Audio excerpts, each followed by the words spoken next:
building. Let's go. First and foremost, I want to wish a very special happy birthday to Joshua.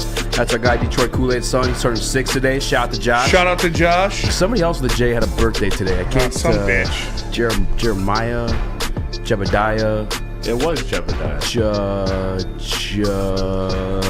Justin Timberlake. Justin Timberlake. Jeff Viafrady. Shout out Jeff. Happy birthday, Jeff Viafrady. He turned 19 today. How old is Jeff? Does Probably like 23. 23? I would assume. Yeah, I think so. Something like that. Sounds right. He's 23. I don't know. He's fancy enough to Google. Maybe Google. He is fancy enough to You know Google. what? No, Google would not have Jeff's. Let me see. I'm gonna check. You think Google has Tom Mazaway? For sure. Yeah. Let's see. Imagine being 23 and having yes a whole and no. company That's on like your a LinkedIn shoulders. thing. Happy birthday, Jeff. That's when you know you made it. When you're on Google? Well, like, you could be on Google, but like when Google has like a brief summary of like you. You know what I'm saying? That's when you know. I've been on Google for quite a while, but it For was beating up that homeless guy? You're not on Again, Google. he initiated. I was the hero.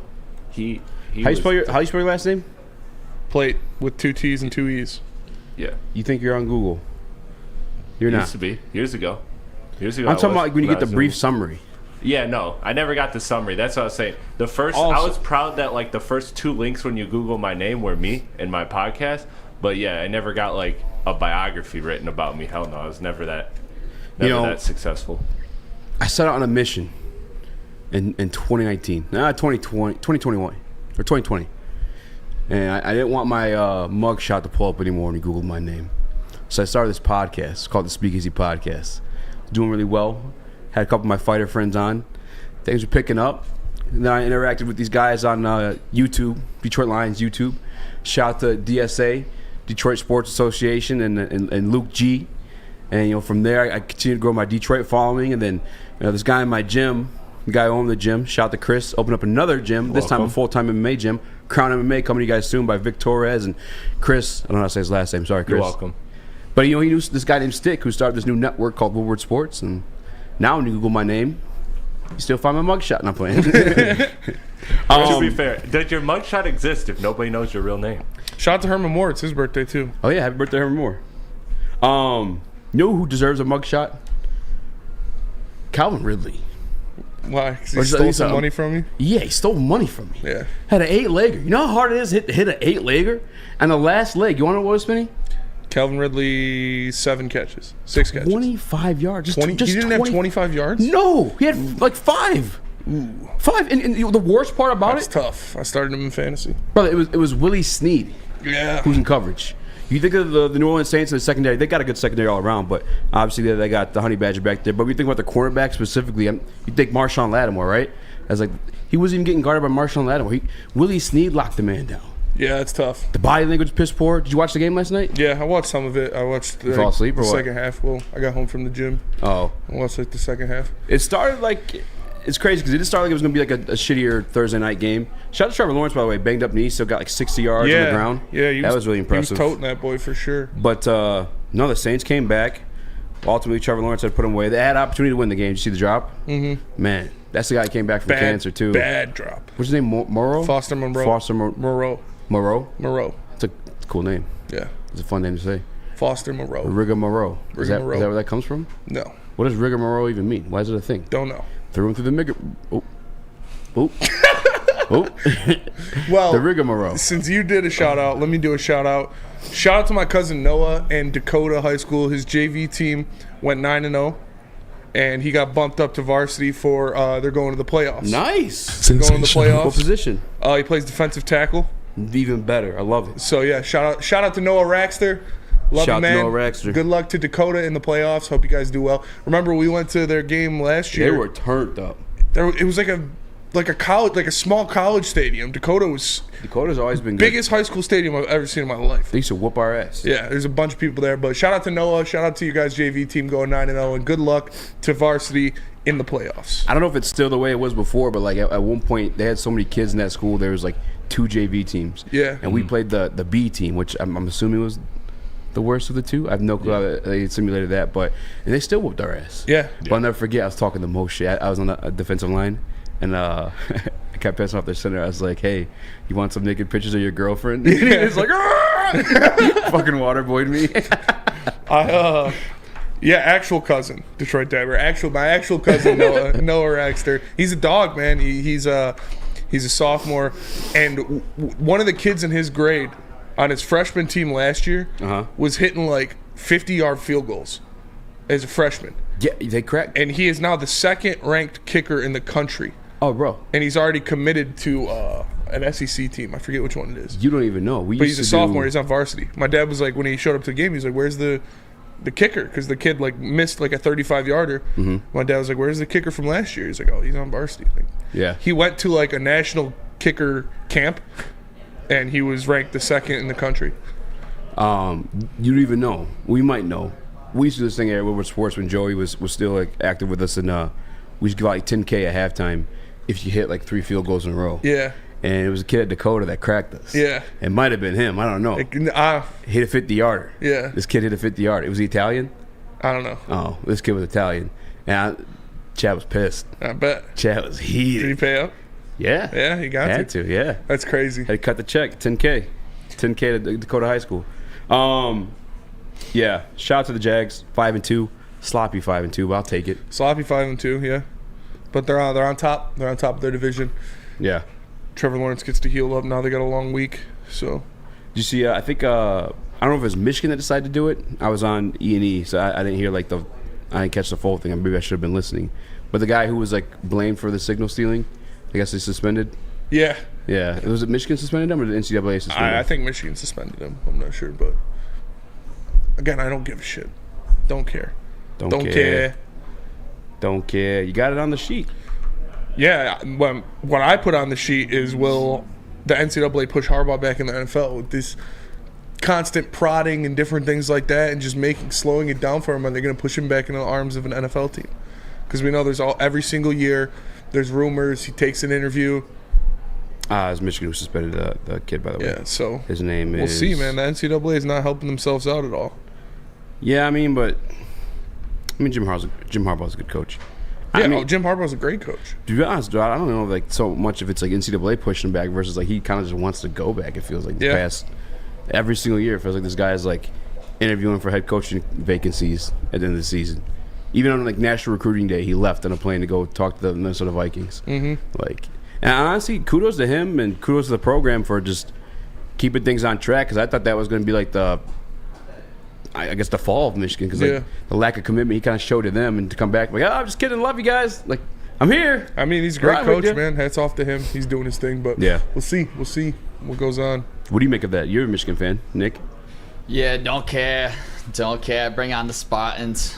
That's kind of where I'm at with it. I'm so sick of all this other bullshit that's not on the football field, to be quite honest. But I mean, it is what it is. You're going to have to deal with stuff when you're at the top, and they're at the top, and they have been for a few years now. But if he goes to NFL, hopefully he goes out with the natty.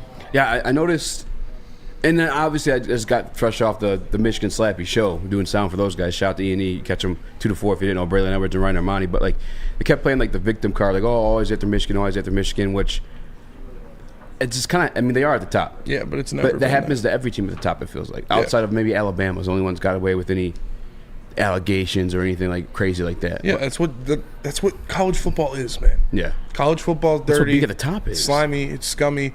It's what you got to do if you're in those waters. So yeah, doesn't matter. Don't care. Vitae is close to being ready to help on offense. Yeah, that was per Pride of Detroit. Dan Campbell said Vitae is close to being ready to help. So I don't know if that's going to be this game. I don't know if that's going to be next week on Monday Night Football, but we'll see. We'll see what's going on, but Vitae's almost there. Chris, you did that injury report? Yeah. I was going to say, do you want it now? Yeah. Official Detroit Lions injury report coming into the Baltimore Ravens game. Jonah Jackson out, Dave Montgomery out. I think those things were expected. James Mitchell questionable, Josh Pascal questionable, and Craig Reynolds questionable. How do you guys feel about... By the way, Brian Branch obviously back. You like to see Branch, Gibbs, Ragnow, Laporta all getting a full practice. Yes. Today, that is definitely a good thing. Ragnow had a full practice the past 2 days. So you like to see that. You know, Three-Toe Frank, shout out to him. He's excited, ready to go. The boys are ready. The boys are getting healthier. The Craig Reynolds stuff makes me a little nervous, though. Craig Reynolds stuff makes me a little nervous. Like you said, a toe, a hamstring, those are tough injuries to deal with when you're a running back. So we'll see. But if he's questioned, I expect him to be out there. I expect him to play. And they said Jahmyr Gibbs is going to get a big role this week. So we're going to talk about that in a little bit. Get some sound from Dan Campbell about it. Maybe I should ask Marv. He's just here like, yo, what's going on at running back? Is Mo coming up? I mean, I kind of expect it. And they usually do those things. You see like the official movement. I feel like on Sundays a lot of times. Maybe that's Saturday night. This weekend's for the boys, by the way, too. You got a UFC day card, and then you got, I don't know if you're too excited for it, but the Michigan State game at night. No. Are they covering, Nick? I'm going to be I took an alternate minus 16.5. I think things are going to be tougher sledding than people think. I think so, too. I don't. I mean, Spencer, come on. Little belief here. No belief. No, not to make it a game at all. No. Even if it starts slow and like muddy. I mean, it'll probably start slow. The first half will be slow. Yeah, it'll probably start slow. I would take I'd look at the first half spread if you're going to look at any of them, but it's not going to be a game. It's going to be. That's actually a good point, Nick. It's going to be an embarrassment. We pull it up, the first half numbers, the minus plus on that one, because I actually might take that because Michigan does it. They're always slow starters. Detroit Supremacy said MSU is going to win. All right, brother. Go green, but I'm not going to say that. I don't think it'll be as bad as you think. I mean, it's definitely going to be bad. Don't. I think it's going to be bad. Don't get that part. This is a much worse team than last year. What was the final score last year? 29-7, something like that. I think it was 29-7. I mean, Michigan didn't even put up. I don't think they put up. Oh, they did put up 50. Yeah. It's going to be bad. Final score predictions in the show. I am curious on the half numbers because I might play that. Another thing I want to mention too. No, I already put that in there. I apologize. Oh, a sore. How did I miss that one? Do we have his stat line? Yeah, we do. Do we have that as a segment or no? No. Okay, I'll just throw it up right now. Sore Thompson went brazy last night. He had 18, 8, and 3 with 2 steals, 2 and a block, 2 of 3 from 3. He looked good. He looked fluid. He had a nasty alley-oop where his head was over the rim. Yeah. He was floating in the air. Like, it was crazy. The guy looks like the real deal, man. He looks like he's going to be something special for a long time. Already the best defender on the roster, so I'm excited to watch the Pistons this year. Chris, I saw a couple clips last night, and it was Killian, Cade, Asor. I didn't pay attention to who was in the big position, but the defense was looking nasty. Yeah, and I get the Thunder's kind of young. Well, actually, no, they made the playoffs. Guy JD is going to be a monster this year. Is this looking like a lineup you think is going to be prominent in the Detroit Pistons rotation? I mean, I expect a lot of lineup variation this year because the truth is that the Pistons don't have a 5-man lineup that they are comfortable with right now. That's why you're hearing the Jaden Ivey flirting with the bench. That's why you're seeing all different lineups. If you go across Pistons Twitter, everybody's got a favorite lineup. And so I think that you're going to see a lot of mixing and matching. You're going to see the 5 young guys. You're going to see Cade and shooters. You're going to see Ivy and shooters. You're going to see Asar with Cade, Asar without Ivy. Like there's going to be a whole bunch of different combinations that you're going to see all season because the truth is this is a hodgepodge roster. And that's the one thing that you can kind of, if you want to criticize Troy Weaver for, you can criticize him that in three years you still have kind of a jumbled up roster. So it's also a new coach, though. It is a new coach. Staff, trying to learn the players. Yeah, trying to learn the players as well. So we'll see. I'm still excited. Don't get me wrong, but I don't think there's any definitive lineup you can look at. At this point, you're just looking at them trying everything, and you're gonna see what sticks in the first couple months of the season. Yeah, they're gonna be playing around with the roster a lot this year. And something else that I want to get to before we close this first segment: Alex DeBrincat was named the NHL Players Association Player of the Week. So shout out to the cat. He went out there, took care of business. It was awesome to see. He obviously leads the NHL in points. He is second in goals. So I love to see that. I love to see the man, the hometown guy, coming in and making sure things are going well. Let him cook. So I'm happy for that. But now let me tell you guys about Big Boy. Burgers and chicken sandwiches are taking over at Big Boy. It's burger time. Try the best cheeseburger or our new pretzel bacon cheeseburger. Craving chicken? Try the Dolly's chicken sandwich or turn up the heat with Bob's hot chicken sandwich. Upgrade your regular fries with our chili cheese or loaded baked potato fries and save room for dessert, including our Reese's chocolate peanut butter thunder cake. Satisfy your sweet tooth with our funnel cake fries and much more at Big Boy. Easy, tell us about Feldman. Feldman Chevrolet. There's 18 locations around the great state of Michigan, and there's one right in your backyard. Just visit feldmanauto.com to find the nearest location to you. Also, check out the Feldman Advantage, the best car buying experience in the state of Michigan, and catch Woodward Sports there live at the Feldman Chevrolet of Novi every other Monday. Calling all landscapers. This is Darren McCarty. I'm at Outdoor Equipment Co. How would you like to landscape like a legend? How about a bad boy zero turn? And even a chainsaw.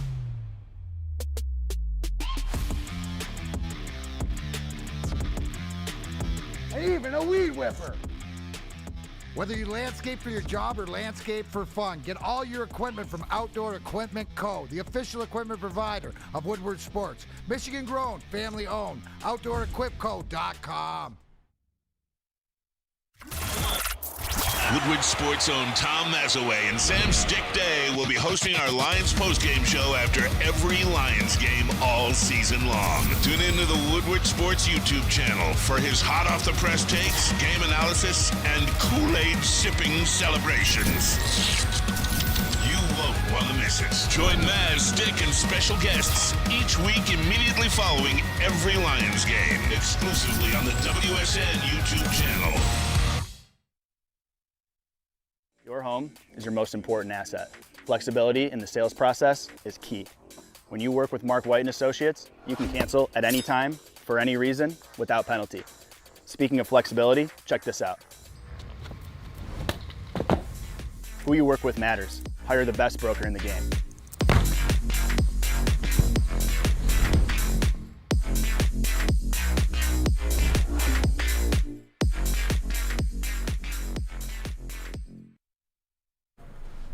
Do you have football on the brain? Fall is in college and professional football, and it's the perfect time to shop your home and auto insurance. Shop it with the best, Swiss Insurance. Check them out at swissins.com or call our guy Mark personally at 248-841-77. Running game identity, given that he's such a different back from Montgomery? We really haven't, to be honest with you. There's a few things we think he does well that certainly will carry, but ultimately we're going to keep what we do well. And what our old line does well, our tight ends, and because we believe he can, he's we don't think he's just some, hey, you just got to get on the perimeter. He's not an inside run. We don't believe that. So we're keeping the identity of what we do and the core of what we do in the run game. So that won't really change. You mentioned their What up, though? Welcome back to Whateverweights Live on WoodSports.com. I'm a boy Easy Joe, my guy Spinball Rax. What up, though? Chris. Nicholas Koloff on the ones and twos. Obviously, that was Dan Campbell speaking at the presser today, talking about Jahmyr Gibbs and his usage. They also asked him, like, what is the plan, like the amount you're going to use him? And Dan Campbell kind of said, we don't really have we love the slow roam if we had that opportunity, but they don't. In a situation where Craig Reynolds kind of banged up, obviously David Montgomery's out. Jahmyr Gibbs is going to be the main focal point of the Detroit Lions running game come Sunday. Yeah, he's going to get a lot of touches. They're gonna and not stray away from what they do best is what he said. Like we're going to stick to what we do best. We're going to stick to our offensive line. They believe in him as a between the tackles runner, even if Easy doesn't. So we'll see what happens there. But yeah, Jahmyr Gibbs is going to get a lot of touches. I expect him to be used obviously between the tackles, but they're still going to get him out and do some things that he does well, where you get him out on the outside, get him out of the backfield with some quick screenplay or different things like that. But we'll see. This is going to be a big game for Jahmyr Gibbs going against a great defense that is very good at stopping the run, that tackles very well, has great linebackers. So we're going to see what Jahmyr Gibbs can do, and I'm excited for him. I'm excited for the kid to get the boatload of touches, to get the bulk share in the backfield, and I'm ready to see what he can do. Yeah, I found myself, I think I was like, I don't know the word I'm looking for. I just had built up anticipation, just see him back on the field, and I had like high hopes for him. But then, in all reality, this Ravens defense is right up there with the Detroit Lions in stopping the run. And Jahmyr Gibbs isn't David Montgomery, so I'm not expecting a big game by any means. But he's definitely, like Dan Campbell said, they're going to still take the snaps and the runs between the tackles just to keep the defense honest. I know a lot of people were bitching about that when Jahmyr was in the game against Atlanta, but it's like you have to run those plays to open up the other players that otherwise every time he gets the ball, he's running outside every single time. You know what I'm saying? So you have to run between the tackles, but he's going to be up against it, man. This Ravens defense is tough. It's a tough one against the run. Patrick Queen plays the run really well. Obviously, Roquan Smith does everything really well. And then they also have that defensive tackle, Mutabuke, I want to say his last name, been killing it all year, both in the pass rush and the run game. So don't forget about Davion Clowney on the line too. So he's gonna be up against it. I mean, if you had to make a stat prediction for him, for anybody like betting touchdowns or anything like that, yardage,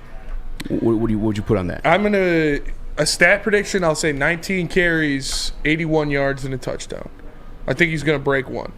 I think he'll have a big gainer, a 30, 40 plus carry.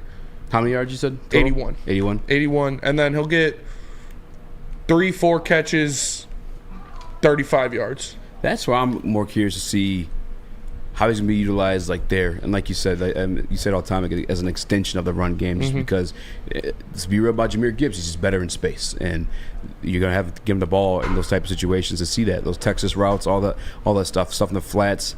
I'm probably going to go I'll go a little bit less in the yardage.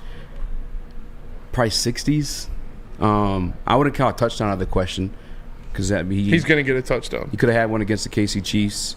I think he had an opportunity against the Falcons too, but they put the bigger body guys in there once it came to that time. Which again, I think even with in Alabama, I know I had the numbers, only 39 carries inside the tackles, but also at the 5-yard line, I believe it was even less than that. I want to say it was like 12 or maybe even 9.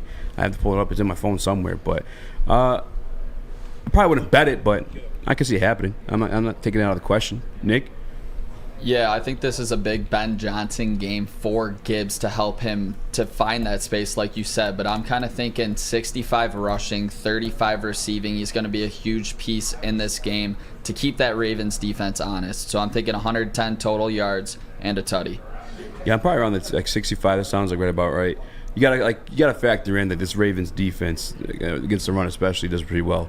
Although I did look at the teams that beat them, and you go back to that Colts game. Zach Moss had 122 yards on just 30 attempts there. Yeah. But I mean, obviously two different human beings. But Zach Moss kind of a speedster too. Zach Moss is kind of a speedster, but he's also a bigger guy. So, yeah. But I expect Jahmyr Gibbs to have some success. Like I said, this is a good defense when it comes to stopping the run, especially. But I think he's going to break one, man. With his explosiveness, with the strength of the offensive line, they're going to create a seam for him. He's going to hit that seam. He's going to take one for a big gainer. They're kind of same size, 5'9", 205 for Moss. Jahmyr Gibbs 5'9", too, right? Yeah. And he's like just under 100 or 200. I mean, yeah. I mean, it's always possible with a guy like Jahmyr Gibbs. Obviously, he's super explosive. When you watch the tape, when you sold yourself on it as a Detroit Lions fan, you watch that Alabama tape. You see the patience. That was something I loved a lot, especially with this elite offensive line he has in front of him, Detroit Lions. Like, you're gonna be able to be patient because they're great at what they do, and then obviously the explosiveness when he finally does make the decision. So I'm not counting that out of the question. It's just Roquan Smith, Patrick Queen makes you a little bit more nervous, but it can happen. It can happen. What do you think is more likely to happen, that 80 yards or the touchdown? The touchdown. Yeah. The touchdown. I think it's almost a lock that he gets a touchdown this week. They're going to be using him a lot. And again, I think I'm really good authority that this is going to happen. And the authority is I smell it in the air.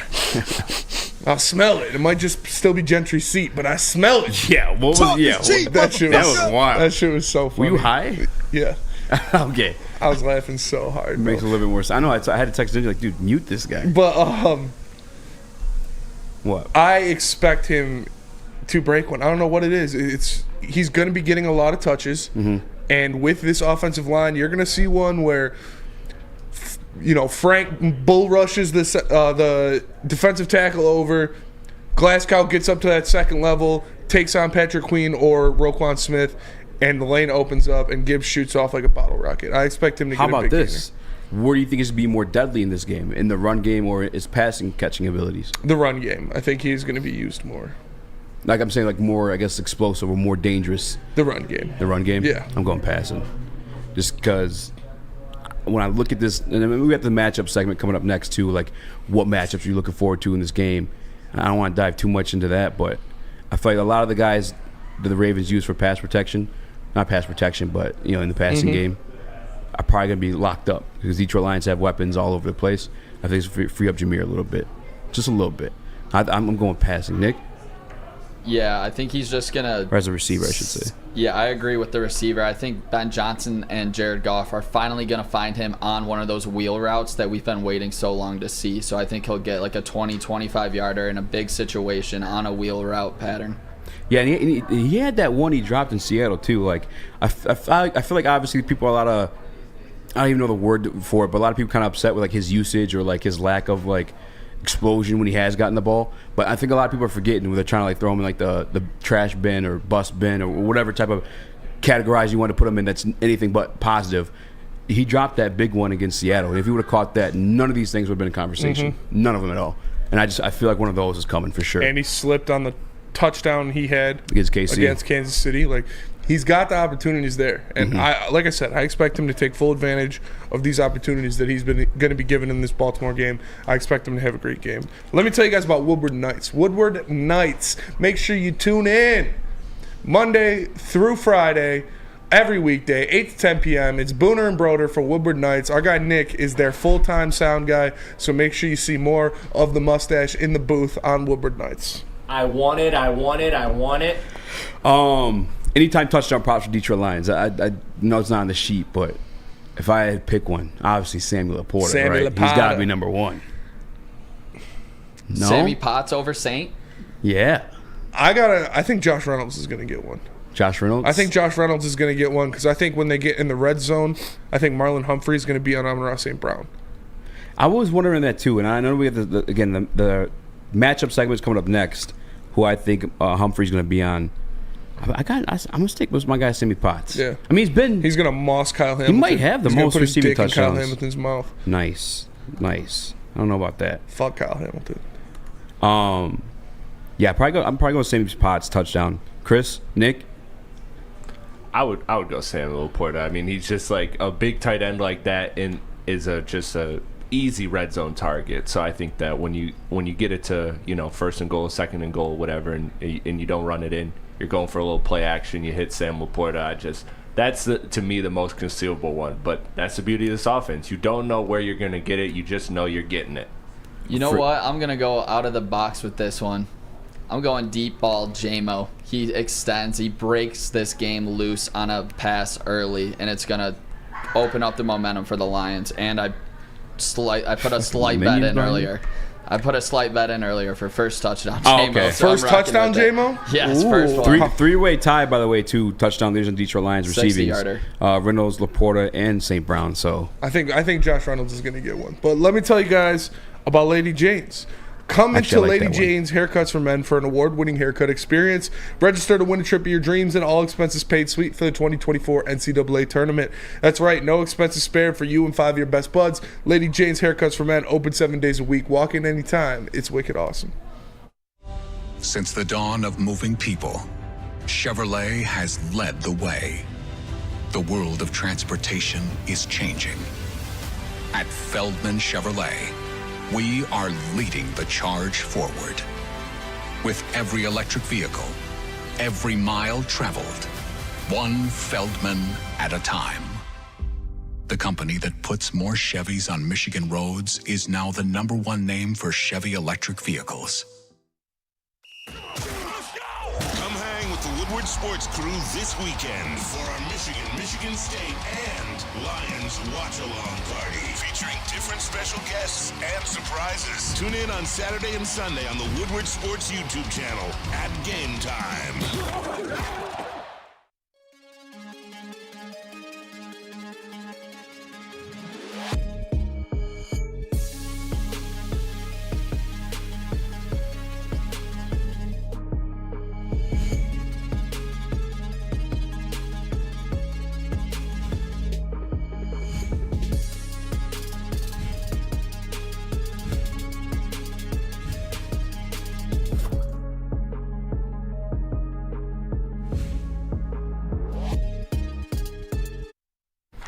5-Iron Golf Leagues are back in downtown's newest and best sports bar. They have 13 track meet simulators and certified instructors. Most importantly, a full bar and restaurant. Make sure you guys stop by there and tee up good times. Use promo code Woodward10 for 30% off your first time visit at 5irongolf.com.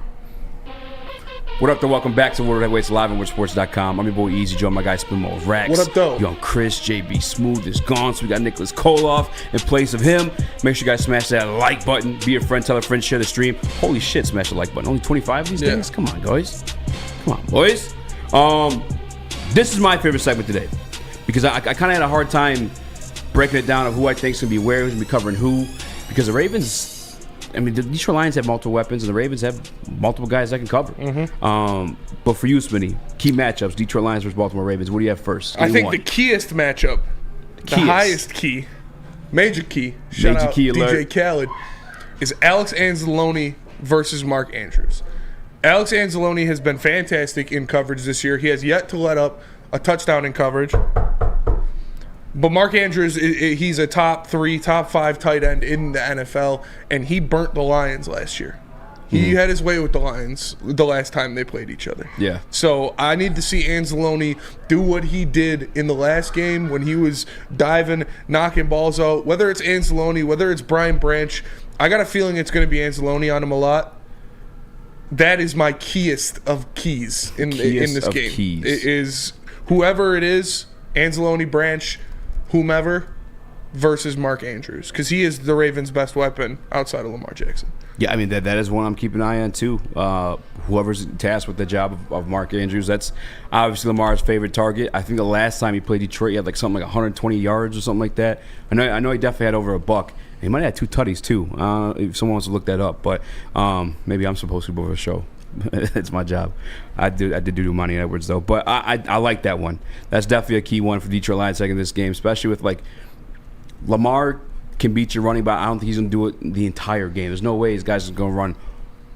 I'm not going to say that. Lamar could probably do a lot of different things. It's going to be a good game. It's going to be a true, team game. Really similar to last week, in my opinion. It's just who's going to make that first mistake or who's going to make that first big play.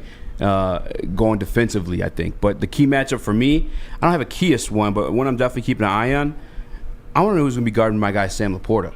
Because I know they have Kyle Hamilton. I think he's phenomenal. Obviously, he's 220, 6'4". He has 3 sacks in the season, forced fumble. I mean, he's everything he's supposed to be coming out of the draft class. I just don't know if we're going to see him on Sam Laporta or if they're going to want to bring him into a slot position over J-Mo or... I hope they put him on J-Mo. Put that slow-ass motherfucker on J-Mo. See what happens. Because that's the thing, too. I guess to jump to the second one here, too, is if I'm them, because I was talking about this with Lucas last night as well, I don't know if I'm putting Humphreys on Amon-Ra. I feel like I'd almost rather have him on J-Mo because he has that veteran presence. There's something in the downloads. If you want, Chris, you don't have to, but there's a video tape from Brian Baldinger. He has a breakdown of J-Mo's routes. Yeah. And it was nasty. But I feel like a veteran presence, that's kind of what you need on that type of speed. A guy who's dealt with that before versus putting whoever the hell else on him because Marcus Williams is going to be out of this one too with a hamstring injury, if I'm not mistaken. He is? Yeah. Ooh. I'm going to look it up, be sure of that one, but I'm pretty damn sure. He's also come back from that shoulder or pec injury, whatever the hell he had going on. Yeah, there's a lot of matchups to look for. Another one in this game, obviously, that distractions. I want to see, distractions for sure, is Brian Branch and Lamar Jackson. Brian Branch using his nickel position, he is going to be in charge a lot with containing Lamar Jackson. Making sure he doesn't get out of the pocket, and if he does get out of the pocket, chopping him down before he gets out in the open field, before he gets too dangerous out there, because we know Lamar can run, we know he can extend plays, he's very good at that. So we're going to need Brian Branch and the edges of the Lions to hold him in check. I had the Humphreys and J-Mo, but the other one I'm keeping an eye on, because last week we had a tough matchup too. Sam Laporta and Roquan Smith. Roquan Smith, one of the better coverage linebackers, and he's just one of the best linebackers in the league. Yes. Now, obviously, we saw Laporta get kind of roughed up last week in the passing game. Had 2 drops on 2 contested balls. So I want to see if Sam Laporta's going to be able to break away from him enough to gather what he needs to do what he has to do to help this team win some game, or win this game, I should say. Yeah. Sam Laporta, I think, is going to be a pivotal one because he's kind of, again, I don't know if it's going to be Roquan or Hamilton. Who are you going to put on Sam Laporta? Who do you think they're going to put on Sam Laporta? Probably Roquan. Roquan? Yeah. Yeah, that makes sense. I mean, he can do the job. Yes. He's fit for it. So they would probably see Hamilton on J-Mo or Amon-Ra, or Humphreys on Amon-Ra. DNC ENT says his matchup is Roquan versus Sewell and Decker. Yeah, but I think Roquan's coming more so in the middle. My matchup is the interior of the Lions' offensive line versus the linebackers. Mm-hmm. Not only in pass protection, but in the running game. If they can get to that second level, if they can put hands on those guys, a Roquan Smith or a Patrick Queen, and you're not going to shut those guys down. You're not going to block them out of the play. But if you can move them, if you can get them off their spot, so a shifty Jahmyr Gibbs can slide off your ass, pause, and hit that hole, pause, that you opened up by getting that linebacker, it can explode him into the secondary. It can push him from a 6-7 yard gain to a 15-yard gain. So the interior offensive line of the Detroit Lions getting into those linebackers is going to be important in the run game as well as stopping them from blitzing in the passing game. Nick, you have any matchups you want to talk about? You concerned? Yeah, I love that Laporta one versus whoever's guarding him because that was the first time we've seen him look like a rookie in a couple of those 50-50 matchups. But, I mean, that's going to happen. You're going against 2 elite linebackers, and we have to go up against 2 more. And that's one of my matchups. It's going to be Roquan Smith versus Jahmyr Gibbs. Roquan is maybe the best linebacker in the entire NFL. He's not. He's number 2, though. Who's Fred Warner. Fred Warner. Oh, okay, gotcha. All right. That's Sorry, fair. He's still an absolute beast. All right. I got Gibbs matching up with him. Another rookie situation going against an elite linebacker. Can Gibbs overcome it coming back from injury? He's going to have to if the Lions want to win this game. Yeah, I'm glad we did the matchup segment too because it made me feel a lot better about the Lions matchup in general versus the Ravens team is because they're really outside receiving options. They gave them Odell. They obviously drafted Zay Flowers, but the only one producing for them has been Zay Flowers. Yeah. Obviously, Aguilar's known for dropping tons of balls, and when you look at the numbers, I mean, Aguilar, Cam Sutton. If Cam Sutton's on Flowers, I'm so confident. I'm very confident. You have a rookie wide receiver who can get you in the short and intermediate because he's gonna get those all that little. But Cam Sutton doesn't get shaken easily. He's a very solid tackler. He's bigger too. He's bigger. Zay Flowers a little bit smaller guy. He's a veteran. He's played around, so he knows how to do different things. Also, a veteran who played on their division rival, Pittsburgh Steelers. Yes. Is kind of familiar. Well, I guess it's a new offense, though. I will say that. Still. And Zay Flowers, new receiver. He knows Lamar Jackson. He knows his tendencies.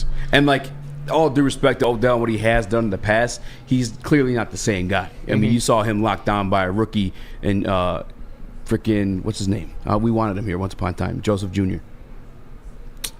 I can't think of it now. From where? Steelers rookie linebacker. Joey Porter Jr. Oh, yeah. Yeah, sorry. Apologize about that. So I'm not that concerned about Odell. Defensive back. I don't think Odell's going to game break anything for you. And obviously, it's Mark Andrews and Zay Flowers. I think the only receiving threats you have outside of Lamar breaking the pocket and finding somebody on one of those Patrick Mahomes-esque plays. They're able to break it down backyard football. But outside of that, they're able to contain those guys. It's really up to Lamar and the Gus bus, if you will. But I ain't worried about that one at all either. Yeah, the key is keeping Lamar in the pocket but still getting pressure.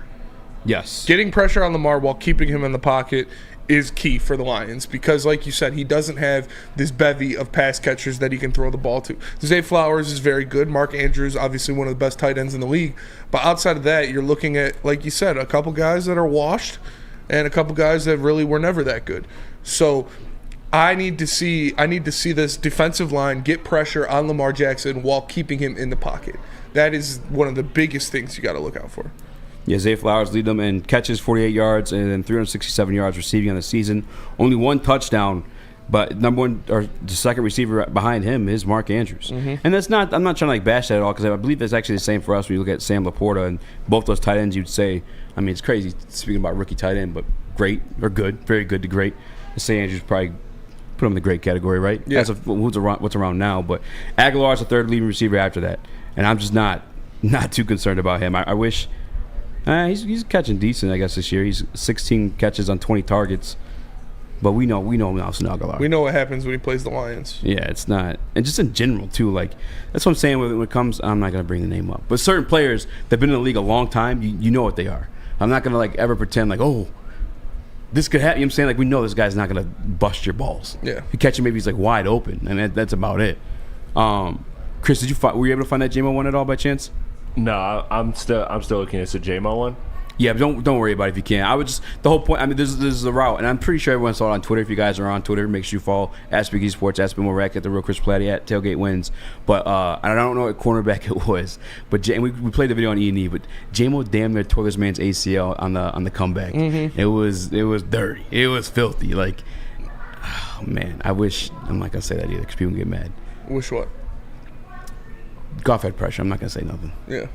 But it was kind of like the route where he's wide open. He dove for it and dropped it. Yeah. Goff had pressure right in his face.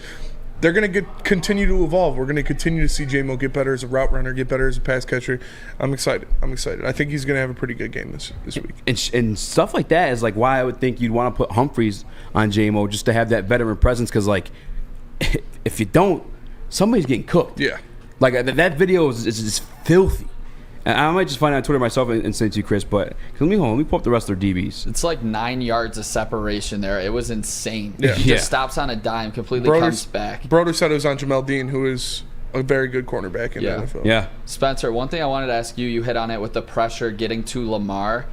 Hutchinson has been known to over-pursue in his young career, especially against running quarterbacks. Do you think that's maybe the highlighted matchup of I think this so, Sunday? and I think Aaron Glenn is going to do a good job at telling them, not to over-pursue, not to get too deep in the backfield on your rushes, to make sure that you maintain the pocket presence and keep the contain, because that's what you have to do about a special running quarterback like Lamar Jackson. You have to maintain that pocket presence, maintain them inside the pocket, and hopefully they can do that. Again, he has been known to do that. He has been known to over-pursue, but I know Aaron Glenn is going to make sure that's nailed down into him and into the rest of the defensive line, because they did a very good job against Lamar the last time they played him, and that was without a lot of the good pieces that we see on this Lions defense right now. But Easy, tell us about Fairway. I'll tell you about Fairway. It's the best place to go. You want to get your meat, Fairway Pack Company. Go to fairwaypackingco.com or stop by their store in Grosse Pointe Woods for grab-and-go steaks. They provide the finest hotels, casinos, and restaurants with their prime beef, Wagyu beef, and dry-aged beef. fairwaypacking.com. Gabby is a college student struggling to study for her big exam. Then she discovered Syntron, a healthy way for her to stay awake and focus. Jennifer frequently has chaotic days like this until she gets online, orders some Syntron, and finds her groove. April visited her local grocery store, purchased a case of Syntron, and entered to win the Syntron 100K Vegas giveaway. Pick up your case of Syntron today at any Meijer location or visit drinksyntron.com/Vegas and enter for the 100K Vegas giveaway.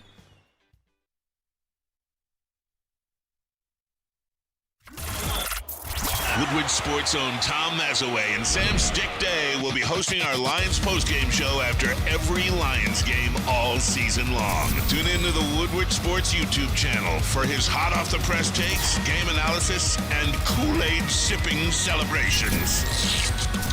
You won't want to miss it. Join Maz, Stick, and special guests each week immediately following every Lions game, exclusively on the WSN YouTube channel. Are you a die-hard college football fan? To the house, touchdown! Well, it's your lucky day. Join WSN Spencer Raxter and Flannel Sam this Saturday for the Michigan State pregame show.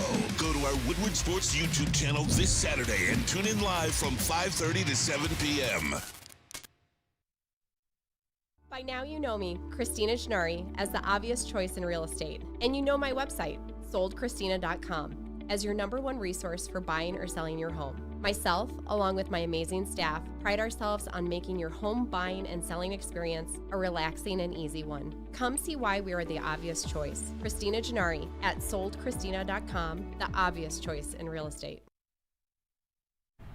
Now, how would you like to how would you like to actually win a $100,000 Vegas getaway? Take your closest friends, live it up in the city that never sleeps. You can do that with Syntron. It's the Syntron Energy. Drink it and live it. Purchase a 24-pack today and enter for your chance to win the $100,000 Vegas getaway. You can do that at drinksyntron.com/Vegas and buy Syntron at your local Meijer store. It's Syntron, the healthier energy drink with great taste for the people who desire to look good, feel good, and be the best versions of themselves. Go to drinksyntron.com/Vegas for more information.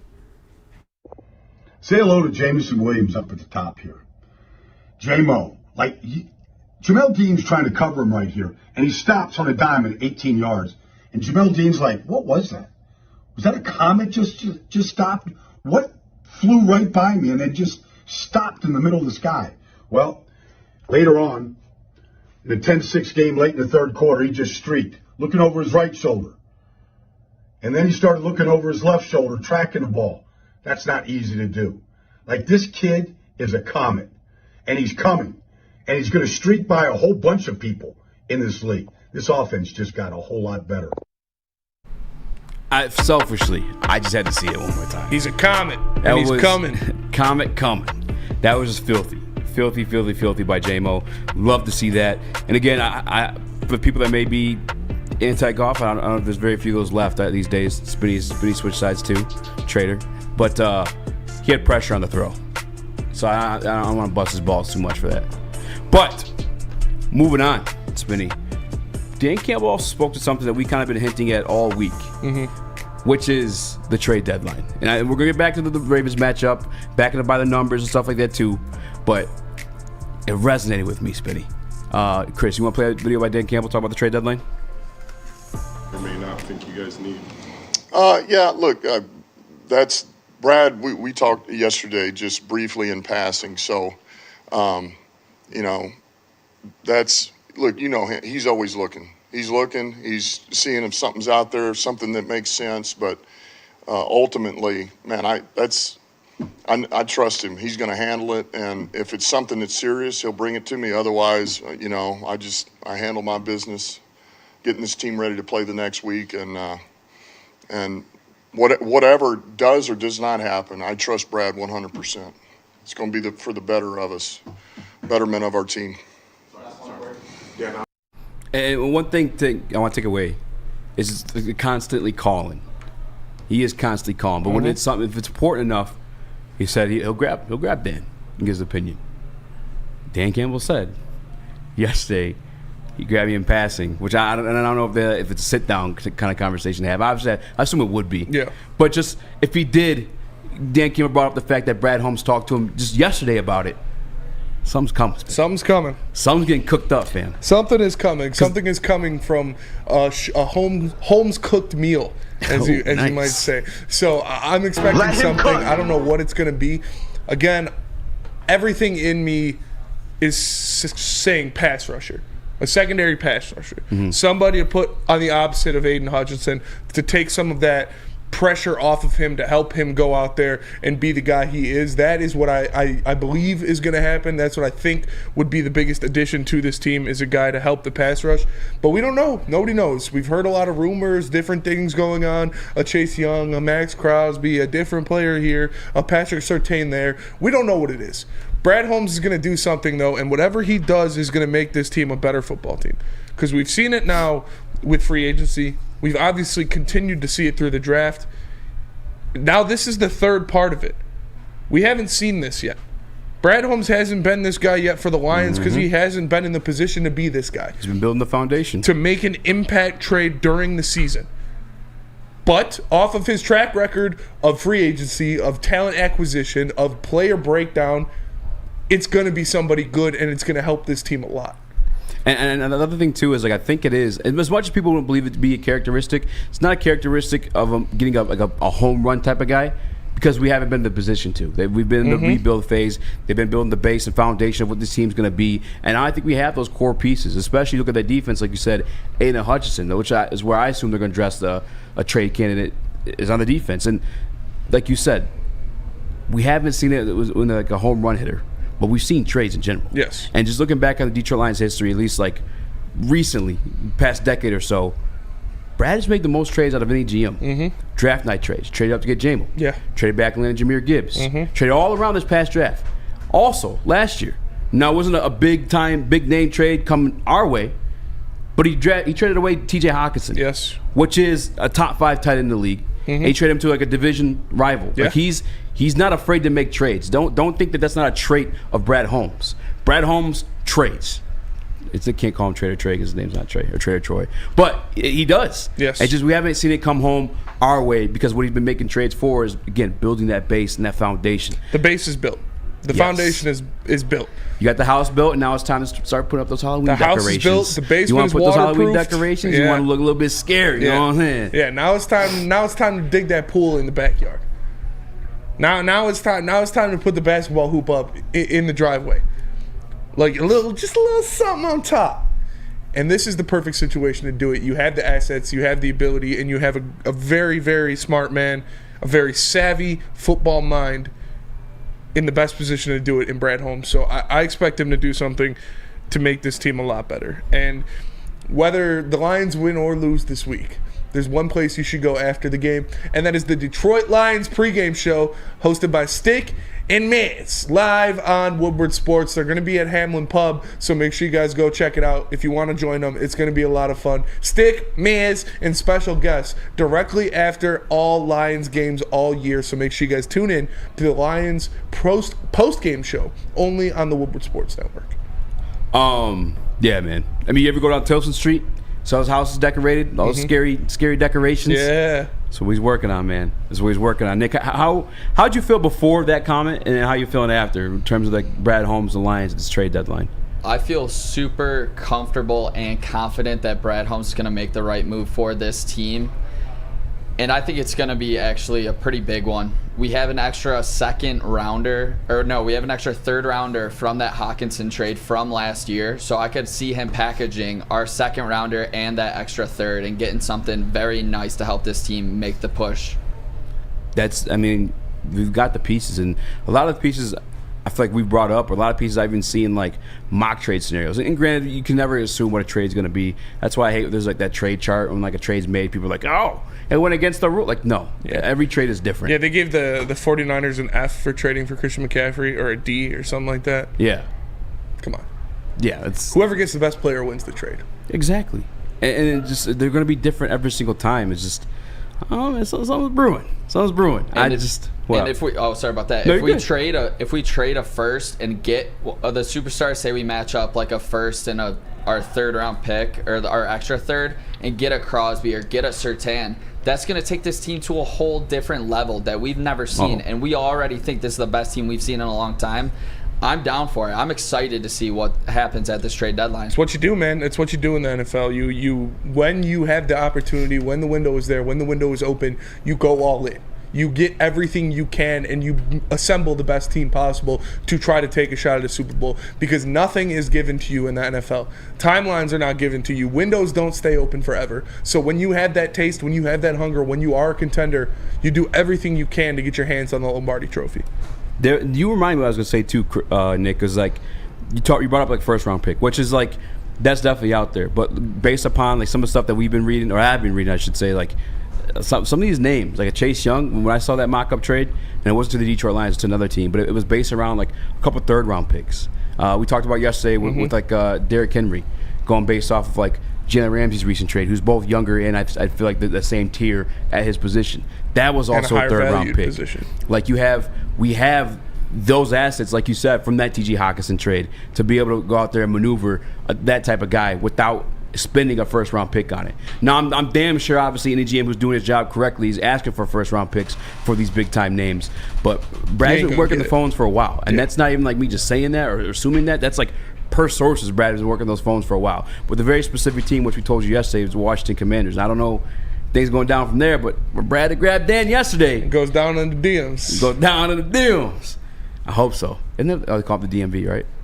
They call Washington DMV? Or am I mixing that up with something else? Yeah, I think so. Yeah. Something like that. What? Nickname for where they're at, the Commanders. They're the DMV.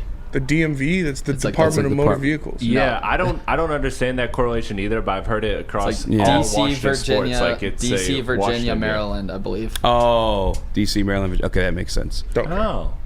That makes a lot of sense. Right hand up. Who are we? The Commanders. I don't know, man. It did get me excited, though. And I am going to go on the limb and say it's probably going to be like one of those difference makers. Yeah. Because the Lions are there, and this is the window to do it. You don't know what's going on with Jared Goff, but you have him on a cheaper deal than you would if you re-signed him outside of probably that first year. But yeah, Lions are going to trade a fourth-round pick to the Raiders for Max Crosby and Devontae Adams. It's going to be the ultimate Eisman fleecing. Ding, ding, ding. That'd be I would shit my pants. But no, obviously it's not going to happen. Yeah, the Raiders. Josh McDaniels, is he the worst NFL coach of all time? Nah, Brandon Staley. I think we know Steve an M Mariucci. and a P. Urban Meyer, Rob Marinelli. Matt Patricia. I Ooh. didn't want to say his name out we're loud. not getting to commercial. I don't know. His Josh name out loud. McDaniels had more to work with. Bro, if we're talking about like worst coaches, we definitely have like a wing of those things. We do as have Detroit a wing. Lions Josh fans. McDaniels is up there though. This is like what, the second time he's failed now too. But he also won a playoff game with Tim Tebow. That's true. I can't put him in the Demaryius same Thomas, class. RIP, won that playoff. Who game. went? He took a slant 80 yards to the crib in overtime. Huey Brown or Coach Hughes? I know he went on 16. Brown. Huey Brown. I think that's a movie character. Huey Brown is the that's play-by-play an commentator NBA guy. for the NBA. Yeah, I'm talking about. I think it's Coach Hughes or Huey something. From the Browns. You know what I'm talking Yeah. I know. I can picture him. about? Yeah. I can't remember his Bald name. dude. Brown? Yeah. Hugh Brown? No? Hugh Brown. It might be it. No. It might not even be Brown. Probably just saying Brown because the team was the Browns. But we gotta get he's a break. a brown guy. Let me tell you about Hamlin Pub. Hugh Jackson. Have you ever wanted a Hugh bar? Jackson. I think Hugh that is it. Jackson. That's it. Have you ever Hugh wanted Jackman. a bar where you are a regular? We have just the place for you. Head to one of Hamlin Pub's 7 locations and experience where everyone's a regular. And join the Woodward Sports Lions post-game show live from Hamlin Pub on Tyneken Road this Sunday. Stick, Miz, and more. We'll be there to break down the Lions versus Ravens game. We will see you for our live show from Hamlin Pub on Tyneken Road this Sunday. Experience your new favorite pub for all things sports. It's Hamlin Pub. Woodward Sports' own Tom Mazaway and Sam Stick Day will be hosting our Lions postgame show after every Lions game all season long. Tune into the Woodward Sports YouTube channel for his hot off the press takes, game analysis, and Kool-Aid sipping celebrations. You won't want to miss it. Join Maz, Stick, and special guests each week immediately following every Lions game, exclusively on the WSN YouTube channel. At work and at home, we're there with smarter security solutions. Featuring complete automation with customized alerts and more. For over 90 years, we've been the company that's been counted on to protect what matters most, all with personalized service and care. Right now, for a limited time, receive a free video device plus free installation with a new home system. Guardian Alarm. We protect Michigan. Brace yourselves, Detroit. As the sun begins to set, 2 of Woodward Sports' brightest young stars will be taking the mic for a brand new show. Woodward Nights with Booner and Broder. The dog days in Detroit are over, and the boys are unleashed. Join in on the banter and hop on the bandwagon of the #1 night show on the internet. Tune into the Woodward Sports YouTube channel every weeknight from 8 to 10 p.m. Woodward Nights with Booner and Broder. Bullseye Event Group, if you don't know, now you know. They host the best tailgate party around. Make sure you guys come through because Woodward Sports is there, and it's the official Lions VIP tailgate party. There's free drinks and free food, all included with your ticket. Make sure you guys head down. Oh, they'll also shelter you to the game, by the way, if you get a little bit too boozed up. Get your free ticket if you DM VIP, Lions VIP, to Woodward Sports IG. Check it out. Check it out. BullseyeEventGroup.com. Got that part. Rip, double rip, man. Rip. Had to get it bopping off the rip. Hit the like button or I'm gonna kill myself. Just kidding. Whoa. Sorry. Just hit the like button. You're gonna get us taken down. No, that was. Oh, you can't say that? No. Yeah, you're right. I'm alive. I said kilt myself. Like where? Still, don't double down. Peel back my life expectancy. Nope, that's. Hit the like button. Stop That's all I'm saying. You just don't want to find out what happens. Yeah, you don't want to find out what happens. I promise. Unless you hate me. It's fair. I have a couple of those. Hit the like button, 5-star, Detroit podcast supremacy platforms. just unliked. Yeah, he did, for sure. I'm Easy. That's been more Rex. Young Chris. JB Smooth's gone. We got Nicholas Koloff on the 1s and 2s. Shout out to him for filling in.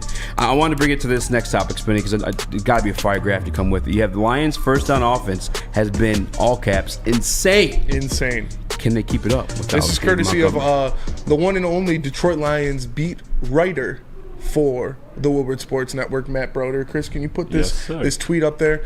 major key, shout out DJ Major Khaled, key alert. to the Lions' offensive success this season. The Lions have run 175 first down plays this season, averaging 6.73 yards on those plays and gaining 4 or more yards on 93 of those plays, meaning 53.1%. The Lions don't start off behind the chains. That is how you sustain drives. That is how you win in football games, is by winning first down. It is so important, especially with a guy like Ben Johnson, one of the most creative offensive minds in football. To win first down is extremely important, because if you get into 2nd and 4, 2nd and 5, 2nd and 3, 2nd and manageable, the entire playbook is open to you. You can do anything at any time in any place of the field. It does not matter. So winning first down is crucial in the NFL, especially when you want to run the ball like the Lions want to run the ball. And they have been winning first down so far this season. They need to do that against the Baltimore Ravens. That is how you sustain drives. That is how you eat clock. And that is how you let your offense do whatever they want. What do you eat over there? Put my clock in your mouth. But the Detroit Lions have been winning first down all season, and they need to continue to do it. Christian Howell, this is a Detroit Lions hat. There's not a Ram on there. Moving on, though. I don't know if it's not going to be the same. It won't be the same without Dave Montgomery. It just is what it is. And the one game we had without Dave Montgomery was against the Atlanta Falcons. Respectable front, but obviously not the best of teams. But I don't think that makes them – they'll find ways to be effective. They just have to find their groove within the game. This is going to be just that. Every facet of the game is going to be included in this one, like it was last week, though. So it's like we haven't seen this team win that way before. I can't put those same expectations of Dave Montgomery on a Jahmyr Gibbs. There's a reason that Dave Montgomery had those reps over him in the first place. You know what I'm saying? But I think the Detroit Lions will still maneuver a way to be in this game, and it's going to be a dogfight. I've gone back and forth all week on this one. I think today I'm going to buckle down and finally pick who I ultimately think is winning. But I don't expect them to be as successful on first down as they were previously. This is also probably the second. That's probably the best defense they face on year 2. Easy scared. We get it. I expect them to win on first down. They have shown they're going to do it. And it doesn't have to be a run up the middle. First down every play doesn't have to be a run up the middle. You can do different things. We talked about the extension of the run game. We talked about getting Jahmyr Gibbs into space, calling a shot, throwing on first down. There are multiple things that you could do, but you need to win first down, and you need to get off the ball to get into 2nd and manageable. It makes drives so much easier. It sustains drives, and it just makes the play calling easier for Ben Johnson. Nick? Yeah, I think it's going to be tough without D-Mont just getting those consistent 3-4 yards. That's really what I enjoy seeing. But like Spenny hit on, I think these quick passes, that's going to be the biggest thing on first down in my eyes. To St. Brown, to maybe even J-Mo on a couple of these, maybe wide receiver screens. We're just going to have to hit quick hitters. Josh Reynolds, always there, always open. But it's not going to be the same, that's for sure.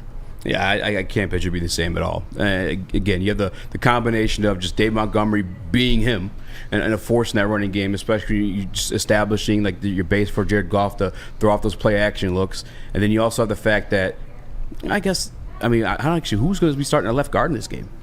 I don't know. That's a question out there too. And then you also couple with the fact that, let's be real about it, outside the Seahawks and the Chiefs, Lions have played some cupcakes. Had a Michigan-esque schedule, if you will. The Panthers aren't really a threat. The Falcons haven't really been a threat. The Packers, I thought they'd look a lot better defensively. They didn't. Dave Montgomery had a field day going up against them. This Ravens defense currently ranks, I think, as 4th in the league against the run.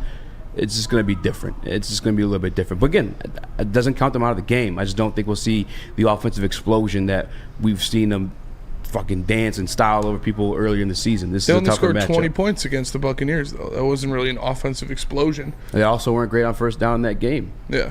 It was only 20 points, and a lot of those plays they made that game-changing or critical were all third downs. Mm-hmm. I'm around with a couple of them. I want to say almost 2 or 3 of them.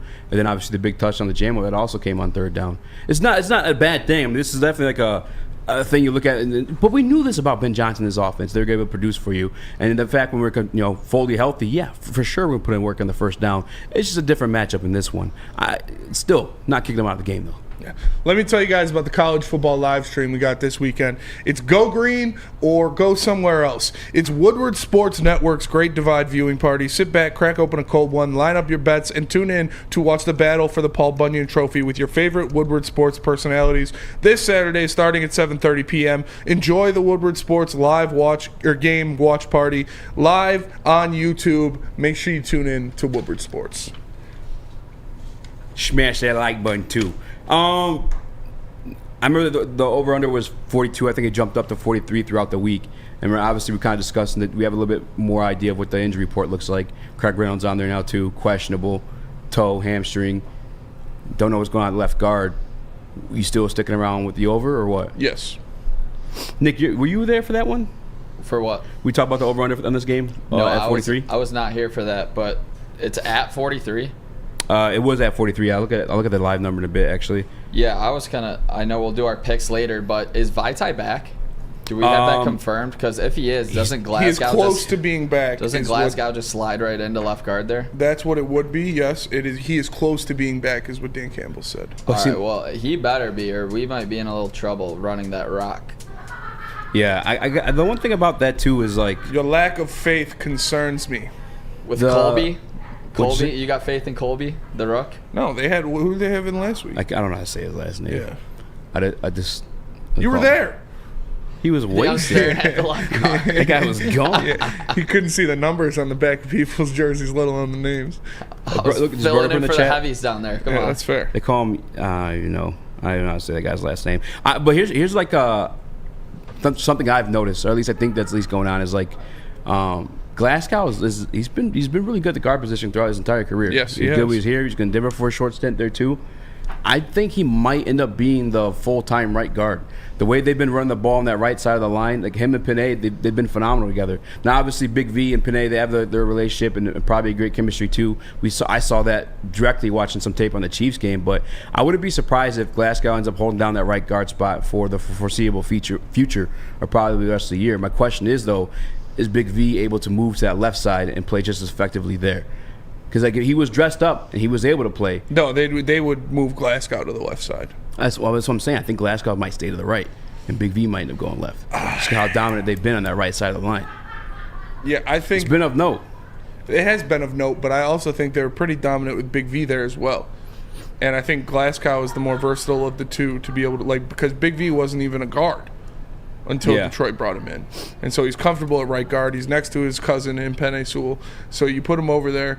And then I would move Glasgow to left. I could actually. I mean, the point you made that I do agree with is like he is the more versatile of the two. Mm-hmm. So I can see him moving to the left at that point. But I think there's something to be said there watching the game last week where Big V was ready to go, but they chose to go with Glasgow. Now, again, he's working his way back to probably being like full-time healthy, and you were able to spare him one last week. If Big V was ready to go and fully able to go, he would have been out there. There's no way they're starting. Who Broder said Yodi Awasaka. There you go. Over either of them, like Squirt Squad. Yeah, Squirt Squad. No, if Big V was ready to go, if he was in game shape, game ability, he would have been playing. Yeah, I don't know. I mean, I think he was though. He's dressed up. If he wasn't, I don't think he would have been dressed at all. So you think they would have just played Yodi Awasaka if Big V was good to go? Again, I think Taylor. It's not Taylor. What's Glasgow's first name? Graham. I think Graham's just holding it down right now. He's been elite at the right side. Him and Panay together, they've been elite on the right side of the line. It's just maybe they're working him into the left side, or I don't know. But Glasgow is versatile, so yeah. I mean, there's definitely an argument to be said there. I'm just going based off like what I've seen and the fact that he was dressed up. He could have gone, but you're definitely right. I don't think you want. He has a nickname that's a lot easier to say. Say it one more time for me. Yodi Awasaka. Yodi Awasaka. I don't even know if it's definitely not how it's said. Yodi. Awasika. Awasika. That sounds like a lot better. Yeah, Awasaka sounds kind of. Yeah. I just thought of Osaka's. Osaka's is fire, dude. I love Osaka's. Ayahuasca. Ayahuasca. Well, let me tell you guys about Planet Fitness, because Planet Fitness is the home of the judgment-free zone where anyone, and we mean anyone, can feel comfortable and work out on their fitness goal. At Planet Fitness, you'll be experiencing a squeaky clean gym that has tons of equipment, a full body workout in just 30 minutes, and all memberships include fitness training. You can get all of this for just $10 a month, no commitment. No matter where you are, there is a Planet Fitness close by, and there are more than 50 in Metro Detroit and thousands more throughout the world. Planet Fitness, where your fitness is essential. Hey, this is Mr. Kearney, Chief Academic Officer at Academy Warren. I want to welcome you to the brand new field house. The state-of-the-art facility has a regulation basketball court, volleyball court, soccer field. It can be used for 7-on-7 football. Our K-8 academic features AM, PM, latchkey, small classroom sizes, learning street, futuristic media center, free breakfast and lunch, Holton Mifflin curriculum, academic games, K-8 athletics, and more. Enroll today at academywarren.net. Now, coming to Woodward Sports, Woodward and Main Street, the Woodward Sports Network Detroit Lions Show. Let's go! Catch Gabrielle D. Phillips, Matt Broder, and Terry Foster for all the latest news on your Detroit Lions every week. Only on the Woodward Sports Network YouTube channel and woodwardsports.com.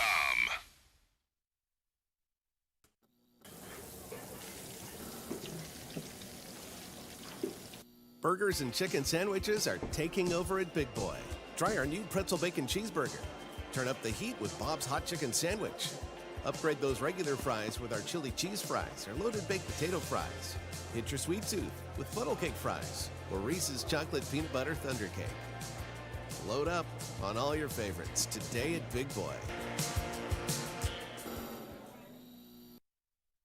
When it comes to your pet, don't settle. Give your pet the best. Premier Pet Supplies, hands down Michigan's best pet store. Family owned and operated for over 30 years. 13 Metro Detroit locations, over 60 brands of food, lowest prices, and curbside home delivery. Premier Pet Supply. Give your pet the best. www.premierpetsupply.com. It's like being a father. Just like it. Just like it. Just like Same it. thing. Shout out Holly.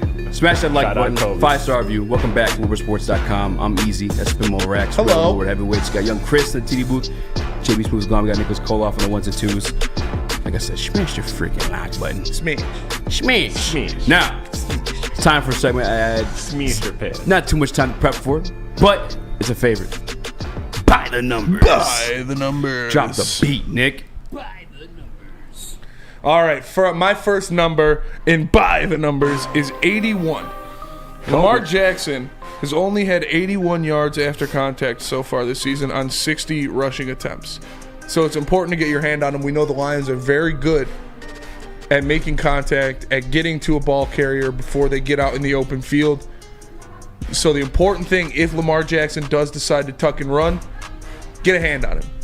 Throw him off his speed. Don't let him get these, gazelle-like strides and get going. Put your hand on him. Throw him to the ground. He's only had 81 yards after contact this season on 60 rushing attempts. That still feels like a lot. I mean, he's had 246 yards before contact. So yeah. Nick, you said you had a couple by the numbers. Throwing me on the spot here. I got one for you. 0.94. It's not even a full number. 94% is the amount that Lamar Jackson beats NFC teams. He is 15-1 career by the numbers against NFC teams. He's going to be 15-2, hopefully. Damn. I don't like that. Fuck like you, that. Nick. Yeah. Yeah, I mean, I found that number out last night. Had to bring it back for this one. I'm not a fan of that one. That is not a good number. But you be a little more positive, buddy. Spinny. By the numbers, 5 for 109. The last time the Lions played Mark Andrews and the Baltimore Ravens. Yeah, that's what it was. He had 5 receptions for 109 yards. The Lions are going to need to contain Mark Andrews. He is their biggest threat on offense outside of Lamar Jackson. Alex Anzalone, we talked about it in the previous segment, has been fantastic when it comes to pass coverage so far this year. Whether it's Alex Anzalone, whether it's Kirby Joseph, whether it's Brian Branch, whoever is on Mark Andrews needs to stay glued to him, because the last time the Lions played the last time the Lions played the Ravens, they're both purple, he cooked them. He cooked them for 5 and 109. So you got to stick to Mark Andrews. My number, 51%. 51% completion rate for Lamar Jackson. The one and only time he played against Aaron Glenn's Detroit Lions when they were here in Detroit. And not only that, had 4 sacks on and interception that game too. Aaron Glenn might be Lamar Jackson whisper. They didn't win that game, but it was game-breaking or record-breaking field goal. You got one more, Nick? He said no. Let's listen to Spinny for 5 minutes now. I got. You got one? Yeah. Okay. I got some. I said it during the whole commercial break. I guess you just didn't. No, just yeah. 100%. 100%ed me. And this is one that will actually alleviate what we were talking about earlier. You were talking about the run being an issue or a potential issue because it's limited. But second, Detroit is second in air yards in the NFL, averaging 4.7 yards in the air per throw. So all you easy people that think, Goff ain't throwing that deep ball, Goff ain't airing it out, he's airing it out. They're second best in the NFL. So it shows you that this is a team that can beat you and beat you through the air easy. Take that. That's fair. Nice. Nick, you got one? You got a number? Yeah, I got one. 27. Detroit Lions ranked 27th against other opposing teams' tight ends. Yeah.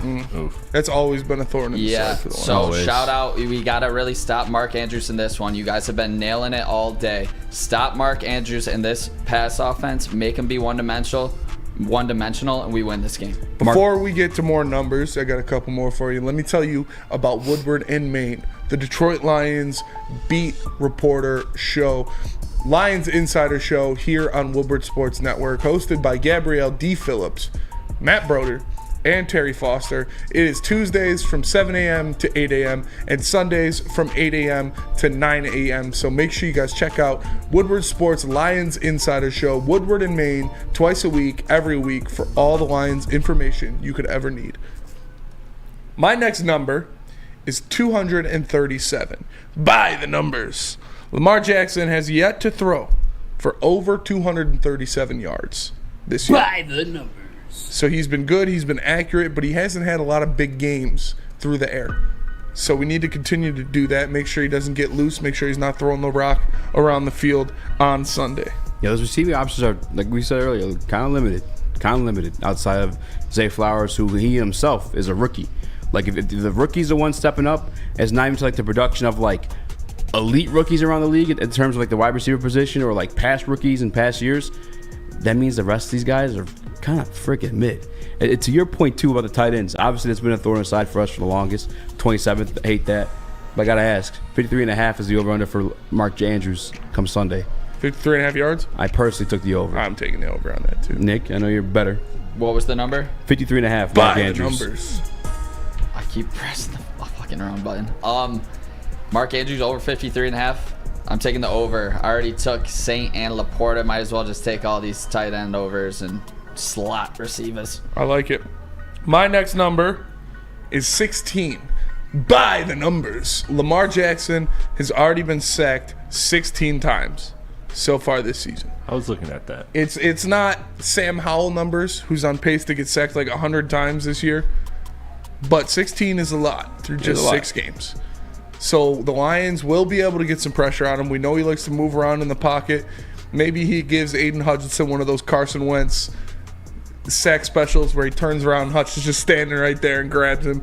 So the Lions will be able to get Lamar Jackson on the ground. And like you said, the last time they played him, they sacked him 4 times. Yeah. So the Detroit Lions are going to have to get him on the ground when they can.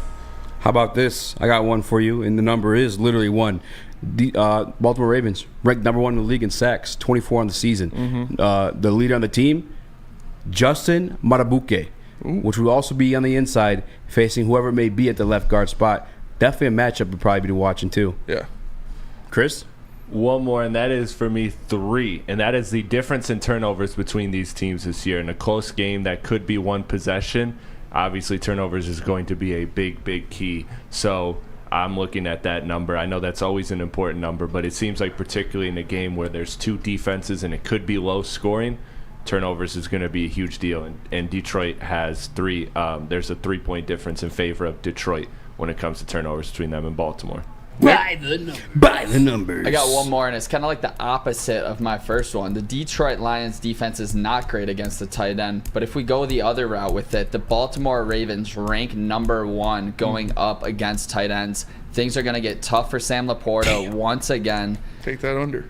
Yeah, I His is got 41 the over. I did not know this before I bet him. Roquan Smith, man. Roquan Smith so is a he's gonna have another tough game against these linebackers. So hopefully he can make some tough contested catches. Laporta's at 41.5. What are you boys thinking? Over or under? Under. Already took the over. So I took the over. Well, I mean, let's be fair though. Look at the Titans they face. Not many good ones. The one time they faced a solid one on Njoku against the Browns, it was DTR at quarterback. And Freiermuth, I think, was hurt last week too, or when they faced him. Who's the Titans tight end anymore? He's got a crazy name, but he's pretty decent. I think he was a rookie last year. Yeah, they played the Texans, but he also has Ryan Tannehill. They played the Texans. I can't really name their tight end. Apologize if Dalton Schultz, bro. It's Dalton Schultz. Oh, that's your boy. Huh? Yeah, okay, Dalton Schultz. Dalton Schultz is a solid tight end. I feel like the Bengals they did grab a solid tight end in the offseason. I feel like. Or no, they lost one. Yeah. They lost my man to the Jets. No fan. But they did sign somebody I like too. I can't think of his name. Damn it. I'm gonna find it. Were you gonna say, Chris? I was gonna say I have one more number, and it's not good, but you could take it with a grain of salt and flip it to a positive, and that is 6.7. That is the percentage of dropped passes by the Lions, which ranks 5th in the NFL. So as potent as this offense is, they are also top 5 in dropped passes. So if they fix that, which I think they have kind of corrected that as the season goes on, I think this offense will be even more potent than we see, especially in a game where we lead the league in drop passes right now. We're 5th. Oh, fifth highest at 6.7. But to Saints be fair, got to be up there after last night. That it's was like 6.9 is the top, so we're like damn near the top. By the numbers, Irv Smith Jr. was the tight end of the Bengals. I was trying to think of number 1. Amon-Ra St. Brown only had a single catch the last time the Lions played the Baltimore Ravens. He wasn't really involved in the offense at that point. It was his rookie season. He didn't get going until like week 9. He didn't really get going. That is not the case anymore. We know he is the focal point of this Lions offense now. So you can expect him to get a lot more than one catch in this game. I'll tell you that right now. The Ravens. You want to buy the numbers? Yeah. We're at 51% earlier. Buy the numbers. Also, 5-1 all time. The Ravens are against the Detroit Lions. Isn't that crazy? 5-1. Only played them 6 times. That can't be. It sounds insane. No, it makes sense. But maybe this is the Baltimore Ravens. But yeah, they're currently on a 4-game winning streak. They last met in 2021, 19-17. That makes sense. That part. By the numbers, 3-7. So far this season, Lamar Jackson has 3 interceptions and 7 fumbles. Ooh. So he's had a little tough of a time taking care of the ball. If the Lions could put some hands on him, rustle him around a little bit, he might cough the rock up. So make sure you get there. Make sure you put a hit on him and punch that ball. I want it. Let me tell you guys about Guardian Alarm. Guardian Alarm offers you customized solutions from real experts. Their professional technicians take the time to recommend security and automation solutions specific to your needs. They also have 24/7 professional monitoring. You can call them anytime, day or night, and know a Guardian Alarm team member will stay on the phone as long as needed. And of course, they have technology backed by people. Your safety and security deserves technology. It's been proven to work, and people who have been proven to care. So call them at 1-800. Stay out. That's 1-800. Stay out. And let them know Woodward Sports sent you. Are you a die-hard college football fan? To the house, touchdown! Well, it's your lucky day. Join WSN Spencer Raxter and Flannel Sam this Saturday for the Michigan State pregame show. Go to our Woodward Sports YouTube channel this Saturday and tune in live from 5:30 to 7 p.m. How would you like to win not one, but 2 vehicles of your choice? One for you and one for your wife, your girlfriend, or your best bud. Get to Lady Jane's today for an award-winning haircut and automatically enter for your chance to win. Courtesy of Les Stanford Buick GMC of Ferndale. Lady Jane's, open 7 days a week, walk in anytime. It's wicked awesome. Join Woodward Sports' own Jeff Iafrate, along with special WSN guests for the most anticipated Lions season in decades. Filled with different surprises and expert analysis. You're not going to want to miss out. Go to our Woodward Sports YouTube channel on Sundays and tune in live from 9:30 to 11:30 a.m. Dispo, the best place to go. Got to be 21 and up for the best curated cannabis in the state of Michigan. With 12 locations, they're called your local cannabis plug because there's one right in your backyard. The Dispo over Romeo, the first cannabis mall in the state of Michigan, is open till midnight, Monday through Saturday. Sunday, they close at 10. Make sure you guys stop by. But if you can't make it there, visit disposhops.com, DISPO shops.com, and Dispo Dash will deliver to you. You might see JB. You might. I want to touch on that tight end. We kind of talking about the tight end numbers. Lions ranked 27. I'm sorry, Ravens ranked the first. First at defending the tight end. Defending the tight end. Haven't really played any studs. Just kind of going across numbers. You like Dalton Schultz, I know, because you're really biased when it comes to your fantasy team. Yeah. At all times. I'm not saying like he's elite or anything, but he's a solid tight end. I mean, I do like Irv Smith. He's kind of doing the offense, and Joe Burrow's kind of banged up, so maybe they got away with that one. The Colts tight ends. Let me look at these guys up. Mo Alley Cox. That's about it. I don't know who else they have. Yeah.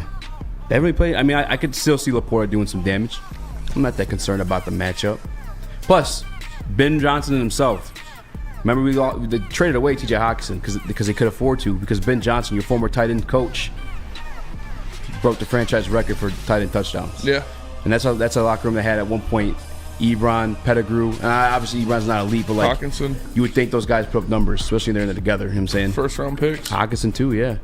All three of those guys first round picks. Sam Laporta looking like the best one out of them. Yep. Thank God. And he wasn't a first round pick, obviously. Yeah. Still, so don't draft tight ends in the first fucking round. Yep. By the way, the Bills. You guys talking about a little Dalton bit about Kincaid. BDs. That's why I bring it up. Yeah. Why? I don't understand. That was a stupid pick. Like, and not that there's any other running backs in this draft class that are doing anything outside of. But they could have got a running back. And Robinson. They could have got. Yeah. Actually, I think they still got Osiris Torrance. Did he still go in the Bills? But they could have got somebody. Yeah. A receiver. Yeah. Yeah. Like, seriously though, put a receiver out there to stand next to Josh Allen and Stephon Diggs. Like I know Gabe Davis is pretty good, but he's not good like that. Anything though. special. Yeah. Rookie. I'm looking at the rookie receivers from 2023. And like Dawson Knox is pretty good. What? Dawson Knox is a solid. Like he's like borderline top 10. Tight end? Yeah. So yeah. So I don't know why they thought Dalton Kincaid was such a. Yeah, it was a really bad draft pick. As much as like I want to respect everything they got going on over there. I don't know if that was the GM that was there when they drafted Josh Allen. So he might have just been like blessed with that. But like outside of Von Miller, who ended up getting hurt, Stephon Diggs, they haven't really. I don't know. Poyer and Micah Hyde are pretty good. And Matt Milano, stud. I do like Matt Milano, but he was there before. I don't even know who I can't think of his name. I remember he's on my rookie contract thing though. Who? I know that the Bills GM. Oh yeah. And they lost the Bengals. Yeah, he was bitching. Yeah. Well, when you got a rookie or a quarterback on a rookie contract, it makes it a lot easier to do those things. I'm kind of looking at the wide receivers too that were drafted after, because Zay Flowers first round, right? Yep. Zay Flowers first round, Addison first round. These are all picks before the Bills. So maybe there wasn't that really Mingo, but he ain't really doing nothing. So I guess receivers that could have did something for the Bills that they should have drafted, but nah, I don't know, that was a weird one. I mean, Puka Nacua, but who saw that coming? Nobody, baby. Nobody. Puka was a lightning bolt for sure. You want to do the pick'em? Yes. All right, let's do the pick'em. Drop some tunes on us. Nick. We're gonna start with Chris. Why me? Chris. I think he had the best record last week. Atlanta versus Tampa Bay. What do you got? So I go first when I have the best record. I go first when I have the worst record. You guys just want to see me fail. It's okay. Atlanta versus who? Tampa Bay. Tampa Bay? Oof. Where's it at? That's tough. I think it's in Tampa. I'm not sure. I don't know. All right. I don't know. I honestly don't know. I'm gonna go with. It's in Tampa. I'm gonna go with Tampa. They need a bounce back win. They're fighting for their playoff life. Nick? Yeah, give me Tampa. The fans were pretty cool down there. They deserve to see a big win after giving us their stadium last week. Easy? Tampa Bay. Yeah, I'm also going with Tampa Bay. Tampa Bay is obviously good at shutting down the run. Atlanta, the only thing they can do is run the ball. Desmond Shitter's going to be shitting his pants. Next up, Chris, Cleveland versus Indy. Cleveland versus Indy. Ooh, I don't even know. Is Anthony Richardson still out, right? Yes. Minshew's playing well, though. This one's in Indianapolis. Yeah. You know what? I'm going to go with Cleveland. I know they damn near did everything they could to lose that game last week, but they're a good team, and I'm riding with them. Nick? This is a tough one. It's like, don't watch this game. Who knows it's gonna be ugly. But give me the home team. Browns coming off a huge win last week. Give me the home team and the Colts. I'm going Browns. I think it's crazy to watch the Browns beat the San Francisco 49ers with their backup QB. Yeah, then bet against them. I know they're up against that at home. I do like Minshew, but the Browns defense is it. Yeah, they're them. And PJ Walker, he's known to kill a few teams. I think he's the best backup in the league. Yeah. My God, this is the battle of the best backups. Yeah. Yeah. Whoever Minshew, wins PJ is crowned. I'm going with Cleveland, and that's going to be my lock. Damn, son. That's a pretty good lock. Cleveland, they like you said, they take early locks. They beat the 49ers. It's Chris's turn to get the first lock. They beat the 49ers last week with a backup quarterback. They have one of the best defenses in the league. Against me every time. You want could have locked it if you wanted to fucking lock it. I was the last one. No, we decided. We rotate who gets first lock. There are people that get the first lock priority. I've never gotten that. You'll get it. You'll get it. You want to lock Cleveland? We'll go through the slot and he'll decide. We'll go through the slot and he'll decide. So what are we going to do? We're going to go through all the games and then do the locks at the end? Yeah. Okay. You're the only one that knows all the games. That's why you're like, first lock. I was the last one to pick this game. You guys all could have chosen it as your lock. No, but you're the only one that knows the rest of the game slot. Oh. That's why it's not fair for you to pick the... Well, I mean, there's only so many games. Chris, don't worry. We'll go through the slot and you get to pick your first lock. If you want Washington versus the New York Giants. Chris, who do you got? Oh, you know what? I'm riding with this team. This is my team that I'm just riding with all year. Give me the Durs. He's taking the Durs. The Durs! The Durs, the DMV. Back you on the DMV and the Durs. He's I've never heard that in my Durs. life, but I'm taking the Durs. I'm taking the Durs as well. You're taking the Durs. I know the as Giants well. are hungry for a W. I do respect Brian Dabo, but the Durs got a solid defense, and I think Sam Howell can get you. He's got a hell of a receiving core. I'm going to go with the Giants. All right. I'm going to go with the Giants. The one-win Giants. I do think they get it done. They played tough last week against Buffalo. This is a division game. You're going to go in there. They need this win. I think Saquon's going to have a big game. Give me the Giants. Chris, Pittsburgh at Los Angeles Rams. Ooh. And I'm from Pittsburgh. This one's spicy. Spicy.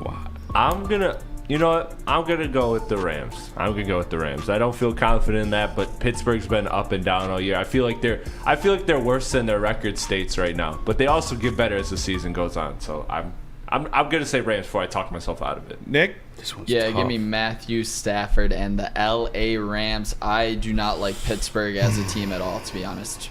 Easy? This is tough. This is really tough. Give me the Steelers. Coming off a bye week. Their coaching staff's been disrespected every single week by the fans with the Fire Matt Canada stuff.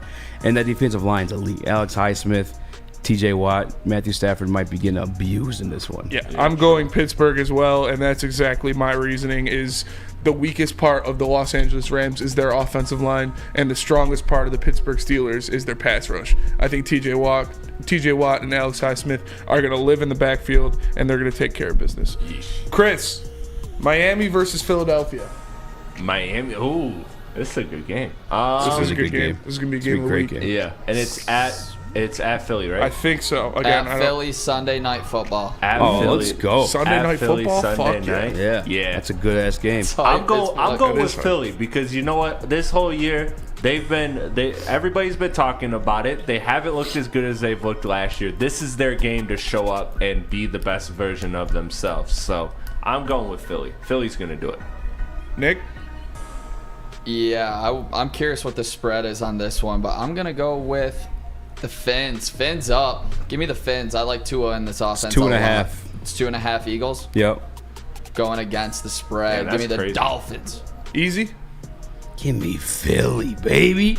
This past week, all the haters had their opportunity to take the shots. Yeah. On a team that hasn't had a game like that in the past 2 years. That you're allowed to have one bad one. I think they're coming in hungry. Yeah, true. And by the way, the Dolphins, phenomenal offense. Great defense in the Philadelphia. Got a great defensive line. Tua Tagovailoa might get eaten or broken in half by Jalen Carter in this matchup. And the only good team the Dolphins played, the Buffalo Bills, they lost by 20. Give me the Eagles at home in primetime. Philly's a savage fan base, too. I'm going Philly as well, and that is my reasoning too. They're pissed off. They just took a bad L to a bad team. To a bad team. I think this defensive line is going to come out there and they're going to dominate Miami's offensive line. Yeah, you got all the weapons, but if Tua's sitting on his ass the whole game, he's not going to be able to get the ball to him. Next up, Chris, the Las Vegas Raiders versus the Chicago Bears. Ugh. The shit bowl. The toilet bowl. Shit bowl. Fucking toilet bowl. This is disgusting. Give me the Raiders. F the Bears. That's done well for me so far. And I'm going to take it an extra... no, I gotta wait. I want to. There's only one game left after this. Yeah, wait. Yeah, I'm gonna wait because as much as I want to disrespect the Bears and do it. Do it. Give me a second. I'm telling you, you're not gonna lock the next game. I promise you won't. I'm not lying to you. You don't like the way you look. I guarantee it. You know what, easy. That was a good one. Yeah, fuck it. Lock it. Lock in the Raiders. Lock it. The Raiders. Wow, Chris. The Raiders. No Jimmy G this week, man. I don't care. It's the fucking Bears. Spinal. It's the Bears. Nick? My girl's out with the same injury. Hey. Just hearing the lock from Chris makes me go with Chicago. Chicago all the way. No, this is such a bad game. It's basically a pick 'em, I'm assuming. But I like the Bears at home in this one. The Raiders stink. Yeah. Easy?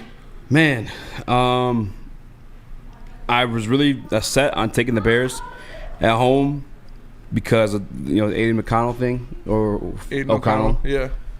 But then the Bears have their backup quarterback going too. No Justin Fields this week. Yeah. Oh yeah, he looked all garbage. the running backs are hurt. But at the same time, dude, we just saw a video of their freaking guard blocking their own tackle. Yeah. And they're going up against Max Crosby. Yes. It's a tough one, bro. The Raiders are more talented. That's why I want to, but they're both a dumpster fire. I also just that was so embarrassing that they had to come back, right? The Bears? Oh. No, they might be Kim Kardashian. They might have come on their back. Hey, yo. I wanted to go Bears so bad, but Max. You're going Bears for a third week in a row? I might switch mine, honestly, real quick. Set in stone. You said it? All right, because I think the Bears are already trying to tank. I just thinking about that out loud, or just for a second. I don't know, because they're still going to get the Panthers pick, too. They might be straight. I think they're trying to get 1 and 2. I would. I don't think they have to try to do anything. Yeah, that's also true. That is true. Fuck, give me... Take the Bears. Triple down. Lock them. I'll take the Bears. Lock them. I'm not taking locking the Bears? Yeah, I'm taking the You're Bears. locking the Bears? No, I'm not locking Easy the Bears. locks the Bears. No. Yeah. I'm going to take the Raiders because, like you said, that fucking offensive line shit was some of the most just stupid things I've ever seen in my entire life. Max Crosby's going to have 2.5 sacks, and Devontae Adams is going to have 10-plus catches in this game. He's been talking. He's been saying how he wants to win, saying how he needs the ball. They are going to force feed the ball to Devontae Adams, and he's going to go nuts. Next up, Chris. Baltimore versus Detroit. Who do you got? Oh, yeah. Yeah, you're definitely right. I didn't want to lock this. But, yeah, I'm going Lions. I'm confident in this one. Honestly, of the games, I'm thinking them through it, I'm more confident in the Lions winning this than some of the other picks I've had. Wow. Don't get it wrong. It's going to be a close game, but I just, this week I had no feel for these games. These games felt like a lot of up in the air, and I was just kind of riding momentum. Nick? Give me the Baltimore Ravens. Sadly. Come on, boo this man. Boo this man, I know. This one, got it. It sucks, but at some point you got to pick against your team. You're not going to pick your team to go 17-0. Yeah, you are. Yeah, you are. Unless, do it. Well, you're not going to get very far in this business. So I am going with the Baltimore Ravens against the Lions at home. Lamar Jackson is 15-1. Fuck it, I'm locking them. Nick, I'm telling you, you might be in the hot dog suit, man. You got Indy, you got Miami, you got Chicago, and you got Baltimore. I am working Monday. Damn it. Are you doing Sound Monday too, right? Yeah. Oh, hell yeah. All right, I'm locking Baltimore Ravens. 15-1 Lamar Jackson. Locking the Ravens. I am going with the numbers, and the numbers say 15-1 Lamar Jackson versus NFC teams. Wow. His hoodie says choose kindness, but I'm about to choose violence. Yeah, facts. Look at that. Easy. I think I know who you're going. I think.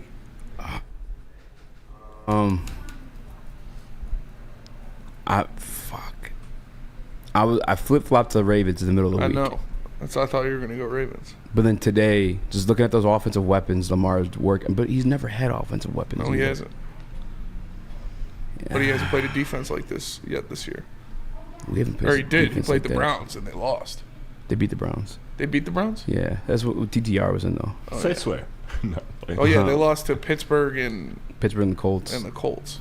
Bad loss. Overtime to the Colts. We just have so many weapons on offense, too. Give me the Ravens. Wow. And a close one. And a close Baltimore lock. I'm taking Detroit in this one. I think they get it done, man. This is a team of destiny, and I just think they go out there.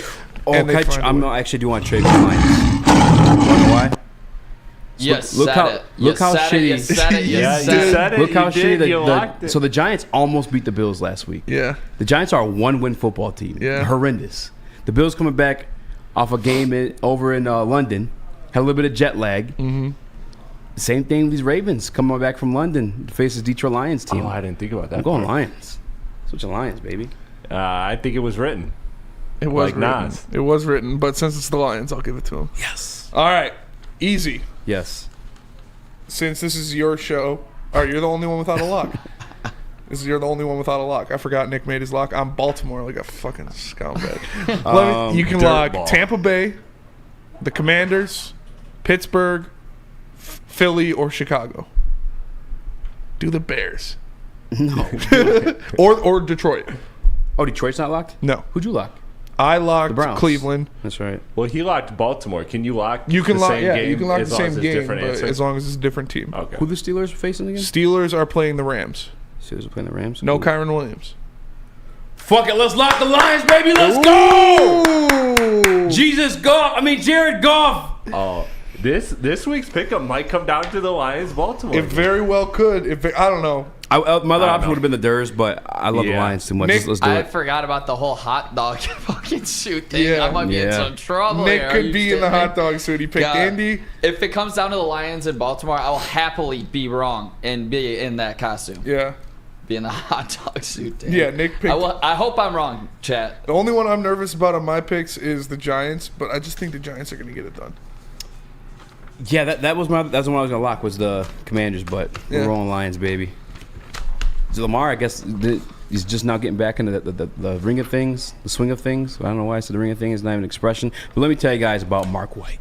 Because if you're moving over from London to the U.S., you might want to work with the best real estate agent. Whether you're buying or selling, Mark White's the place to go. He has a listing agreement. You cancel your listing agreement anytime for any reason with no penalty at all. It's called the Mark White & Associates minute-by-minute listing agreement. Call him at 248-290-8242 or visit him at markwhitesales.com. And Les Stanford, what happens when you run a great business for over 50 years? You expand and offer more products to more people. Oh, my God. This is exactly what Les Stanford did by adding Les Stanford Buick GMC, the same great service that customers have come to know and trust on Woodward Avenue, just south of 9 Mile. Check out Les Stanford in Dearborn today and find brands you want at lesstanford.com.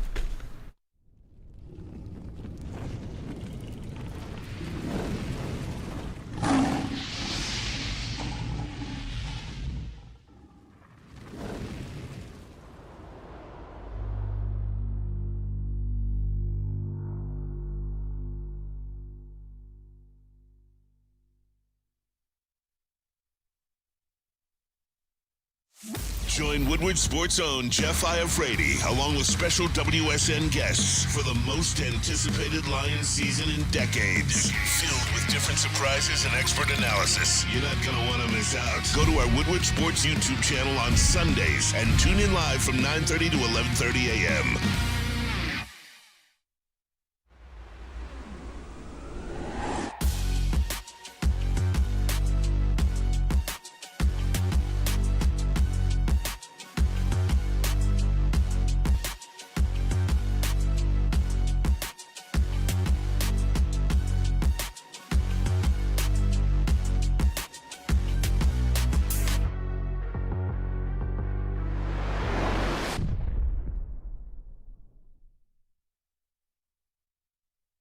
And at the Academy of Warren, they have a brand new state-of-the-art Sports Dome Fieldhouse that has a regulation basketball court, volleyball court, and soccer field. Also can be used for 7-on-7 football.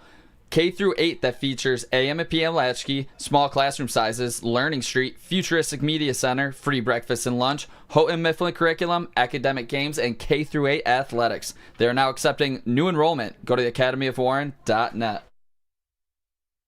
Yo, by the way, hit the like button, 5-star if you know our podcast platforms. Thank you guys for joining us. We are the Woodward Heavyweights. Is this guy Nick in the chat? Is he new here? Is he from Baltimore? Is he I don't know. No, he's been in and out. I've seen him all week. A lot of Lions say it. I peeped all week though. When I do see him, tells me jet lag isn't a thing. The Jet record lag's a thing. Yeah, it is a thing. I went to Hawaii. I thought I was gonna pass out when I got off the plane. I was like dizzy and shit. It was trippy. Then I was waking up at 5 in the morning for the next 3 days. Yeah. Also, that sucks. I've never been to Hawaii though. I heard there's chickens everywhere. Depends what island. I think that's the rich one, the one that got on fire. Yeah. But anyway, I went to the big one, Oahu. Teams coming back from London are 9-4. Last time I checked, that is a true stat. However, 92% of teams coming back from London are gifted that bye week by the NFL. Yeah. Ravens don't have that. You saw a Bills team that should have destroyed that Giants. The Giants have won. The Giants are terrible. They're horrible. Jaguars look good though. Jaguars did look good. They also played the Colts. And Andrew Richardson got hurt in that game too, if I'm not mistaken. I don't know. I'm It's buying not an jet end-all lag. be-all stat. So yeah, it's not an end-all be-all, but it's definitely plays a playing. factor. Yeah, it's definitely gonna play a factor. Plus, it's already a close matchup on top of it. Mm-hmm. So, give me the Lions. I mean, Lamar don't have much to work with. He's never had much to work with, but the Lions' defense is nice this year. Yeah. Which one are you most nervous about? On the pick'em or just on the pick'em? Chicago. Yeah, probably Chicago. You're rolling with the Bears 3 weeks in a row. That's crazy. Justin Fields got hurt last week. You love the Bears. Yeah, and they don't even have Justin Fields. I know. What's their backup's name? I don't even know his name. I know he has tattoos though. And you locked the Bears. I did not lock the Bears. Pretty crazy. I just Aiden O'Connell's there. You just called what's his name? McDaniels, like one of the worst coaches of all time. Yeah. I mean, Eberflus isn't much better. Yeah. And I'd take Aiden O'Connell over that's definitely the no-name Bears backup. I mean, that's the one I'm definitely most nervous about. Yeah. For sure. That one's a shit show. I'm less nervous when I looked it over. Like Max Crosby. My only reason why I took him, and still, it's such a pick 'em. I could have gone either way, but after how embarrassing that shit was for them last week, the coaches had to have been on their asses. And in the same way we see Detroit Lions when we got our asses whooped, the very next game we came out and whooped some asses. Yeah. Same way, I mean, it just happens. I mean, team gets their ass whooped. The coach is on your ass a little bit more. The players are a lot more embarrassed. They come out and play a little bit harder. But I could be wrong. Yeah, Nick was the only person to take Miami and Indy. Yeah, I don't know what you're thinking of the Indy one. Are you which one are you most nervous about? Anthony Richardson done honestly, for the year.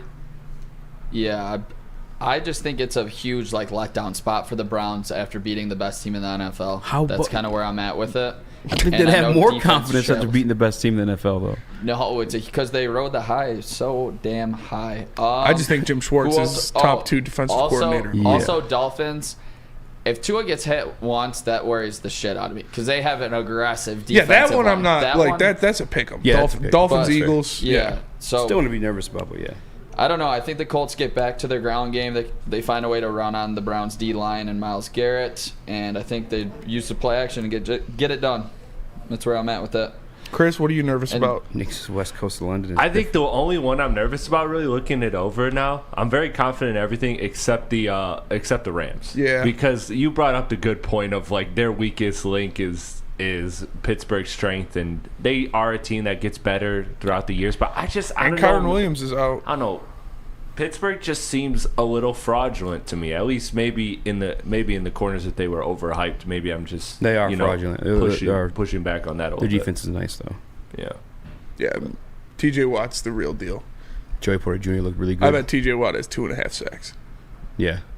He's 8 sacks in the season. He told me, yeah. That dude's been last balling. week. Yeah. And that was a bye week. Yeah. Dude's a freak, man. And Alex Highsmith is right there alongside him. Yeah. You got Joey Porter Jr. looking good. I'm just glad nobody locked Pittsburgh because that would have been really a detriment to me if somebody had locked Pittsburgh. We've been more scared. Yeah, I would have been a little more worried. Papuka. What's the word on these?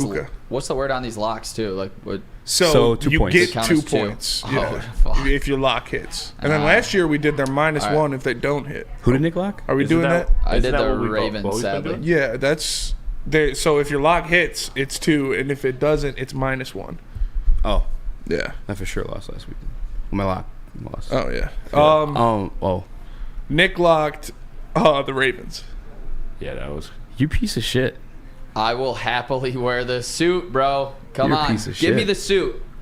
Maybe that's what Easy's doing with Chicago too, picking them every week in a row. Oh yeah, Kyron Williams out too for the Rams. I said it like 3 times. 100%. Oh, sorry. Is Lamar still a top 5 quarterback? No. I don't know. Quarterback play's been down this year. Yeah, it has. Because I wouldn't put Joey B in the top 5 right now. Yeah. I feel like Lamar's had a top 5 season so far. I would say he's been very good. I'd say he's still there, right? Yeah. I feel like he's where Goff was last year when you had the top 10 conversation. No, like, that's disrespectful. Like right outside. No, Easy. That's It's wild. only disrespectful. No, he's definitely top 10. But no. I'm saying last year how Goff was like, some people would say at worst he's 12. Like, I feel like that's where Lamar is in the conversation of quarterbacks. He's like at worst probably 7. But like you look at guys like you put Lamar on the Eagles. Yeah. He'd be MVP. Super Bowl. He'd be MVP. Yeah. Like you put Lamar on the Bengals, he'd be MVP. Yeah. Like it's tough. I got an ESPN MVP article up right now from, well, take it how you want, Courtney Cronin. Imagine if Lamar had the fucking Eagles offense. Imagine if anybody had the Eagles offense. If Lions had Lamar.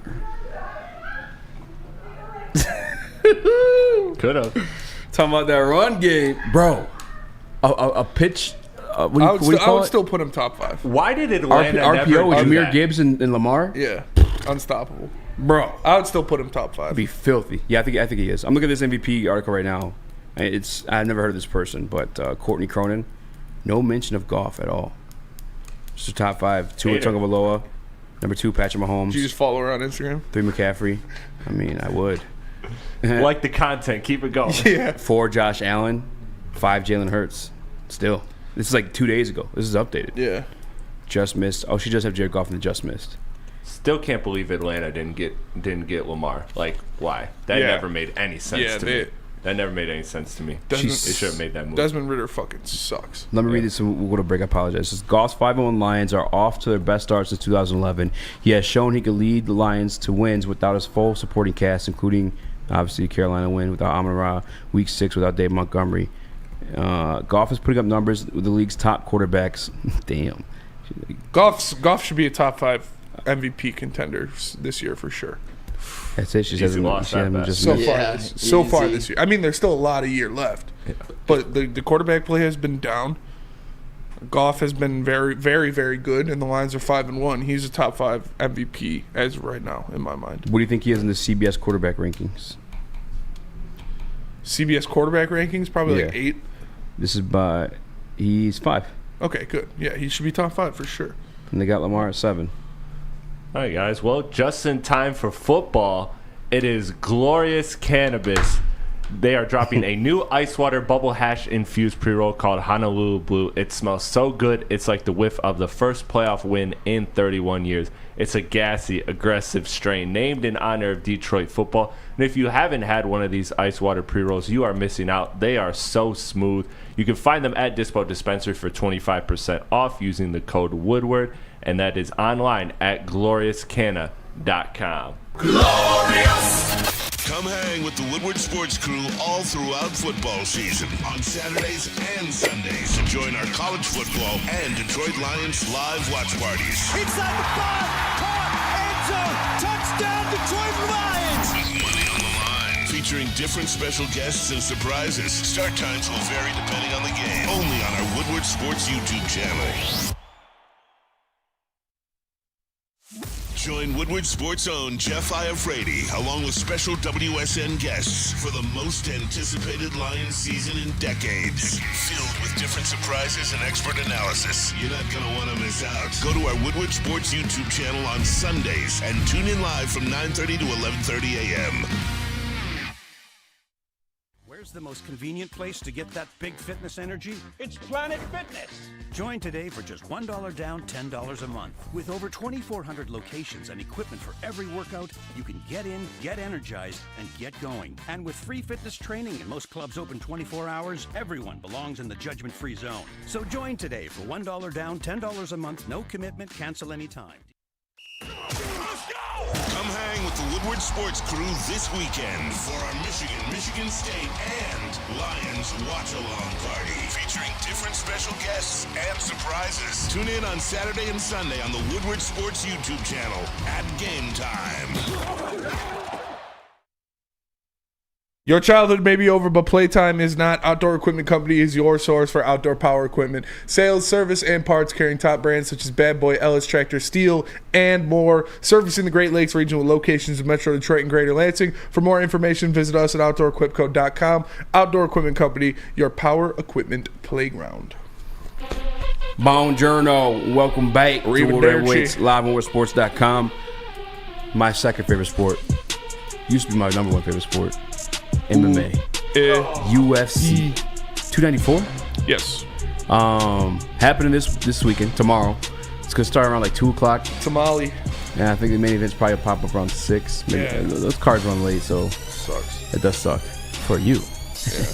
I'm gonna be bootlegging as far as I have it can. on my phone on the desk during the pregame show for sure. It just sucks too because it's like a big card too, so like it might like freeze in the big fights. Yeah. You know? But Kamaru Usman, we discussed like the possible knee injury. You said you didn't think it was? I think he's fine. I don't know. It didn't look good for sure, but like, yeah, I don't know. I think his facial expression didn't change or anything. He didn't wince. Yeah. Right. Maybe get you because like, are you good? Just asking. Yeah, just in case. I say it to you all the time. Yeah. Just because you're kind of ugly. I walk in. Maybe like, Kamaru's ugly to him. Yeah. I'm just sitting here. Like, what the fuck? What the fuck's wrong with your face? Yeah. What the fuck's wrong with you today, bro? I just look like I'm just fucking sitting here. I've been at work for fucking 9 hours, man. I don't know if it's because like I'm a fan of Volk now, but I've slowly grown like towards that being a possible upset, and because he was just talking crazy. They all talk crazy though, but he was like, "Fuck a decision. I'm going for the." He lost the decision already. Yeah, he's got to go for the kill, man. Yeah, and Islam's not nice in the feet. I might do a little parlay with Volk getting the dub. I did see this though. They offered Volk's winning. Dana White. Yeah, he's a sleazeball. Dana White's such a sleazeball. He offered it to Sean Strickland. Yeah. What the fuck? Yeah. On 2 weeks' notice, offer up the belt that I just won. Yeah. Against this fucking savage of a human being. Yeah. And Abu Dhabi, a total different time zone. Like, yeah, not a fucking chance. That is such scumbag shit. Eat a dick, fam. Yeah, that's probably what Sean Strickland probably laughed at him and hung up. Probably. Like, what the fuck? Because, you know, he's a motherfucker. He doesn't give a fuck. That is some scumbag shit. Like, I know you just won the most important fight of your life. On 2 weeks' notice, go fight this angry Russian in Abu Dhabi. Like, and wasn't it the last card? That was the last big card. Yes. Was the Sean Strickland? Yeah, fight? It was like 2 months ago. Yeah. Wild. Dana tried to set up my man like that. I will say this though. He doesn't want him to have the belt. If you are betting, which actually I don't like giving out betting advice for UFC because it can really go either way, but I think for sure the lock is Magomed or whatever, the guy who fought our dude Charles. He's fighting Tim Elliott. And then the other thing I'd say too is upset to look out for. Two of them. Dude. Bruno Silva and Johnny Walker. Johnny Walker, yeah. Johnny Walker's up against it because he's definitely facing a savage, but he's been getting fucked up too recently. Yeah, but he can knock him out at any time. He's just that type of guy. Imagine naming your kid Johnny Walker though. You must hate him. He had to change his name because he's Brazilian as shit. Like, he barely speaks English. How do you become Johnny Walker? Maybe they're just alcoholic parents. That could be true. Johnny Walker he's fighting another stand-up guy. Astros lost? Huh? Astros lost? I don't know. DNC Verlander said bang. gave up a huge 3-run home run to Adolis Garcia. It was a moonshot. He pimped it. It was sick. Oof. But I got Stros in this one. So. Hate to see Verlander give it up, but big home run from Jordan incoming. Fuck the Astros. Yeah. I wanted Diamondbacks Rangers, but now Phillies Rangers would be cool too. Big game tonight for the Phillies. Big game tonight for the Phils. Sure. They're gonna win. Do you watch it just because you watch it, or like it's exciting to you? I like baseball. Yeah. Playoff baseball is the best. Honestly, I love it. It's not the best. It's not the best, but it's. I know a lot of people give baseball a lot of shit for being not playoff entertaining. baseball is hype. Playoff baseball, every single pitch, it's changes the odds of the whole entire at-bat. Playoff baseball is very hype. Let me ask you this, Nick. Watch him pimp that. If you had a playoff baseball game on versus the Red Wings, and you can only choose one, which one are you watching? I'm watching the Red Wings. Wait, what are you talking about? Like just playoff baseball, no Tigers, or just regular season Red Wings? Regular season Red Wings. I'm watching the Wings for sure. Me too. If I'm invested financially, I'll take the playoff. No baseball. financials, just pure entertainment. Up, pure entertainment. I'd take the Wings any day then. All right, I just wanted to hear it out loud. Okay, Michigan State. What's your final score prediction? 48-24. It'll be closer than you think. I think it's going to be still not close though. Yeah, I think it's going to be. I think the spread's like right at money. In the back? You had something like crazy. 52-17, I think I said. Yeah. I'll go 47-17. There you go. A little better. Still a 30-point game. Shit. Chris? Oof. Don't make me say it. I'll go a little lower scoring. I'll go 40. I'll go 41-10. Still the same point differential. Chris, yeah, man. A little lower scoring. Yeah. Right there with you. I told you, don't make me say it. Right there with you, Chris. I got 38-10 Wolverines. And also, Spenny, before we get out of here, I wanted your take on the Ottawa Wings matchup. I know it's a big kind of comeback game for the Wings. You think they got a shot in this one? It's kind of a statement game. Yeah, I think they got a shot. They just went out there and they beat Pittsburgh. They handled them pretty well. I think they go out there. It's obviously a reunion game for DeBrincat. I think he nets too, and he's going to be playing angry. The power play, they got the best power play in the NHL. I think they cash in on that again. Give me the Wings 3-2. Let's go.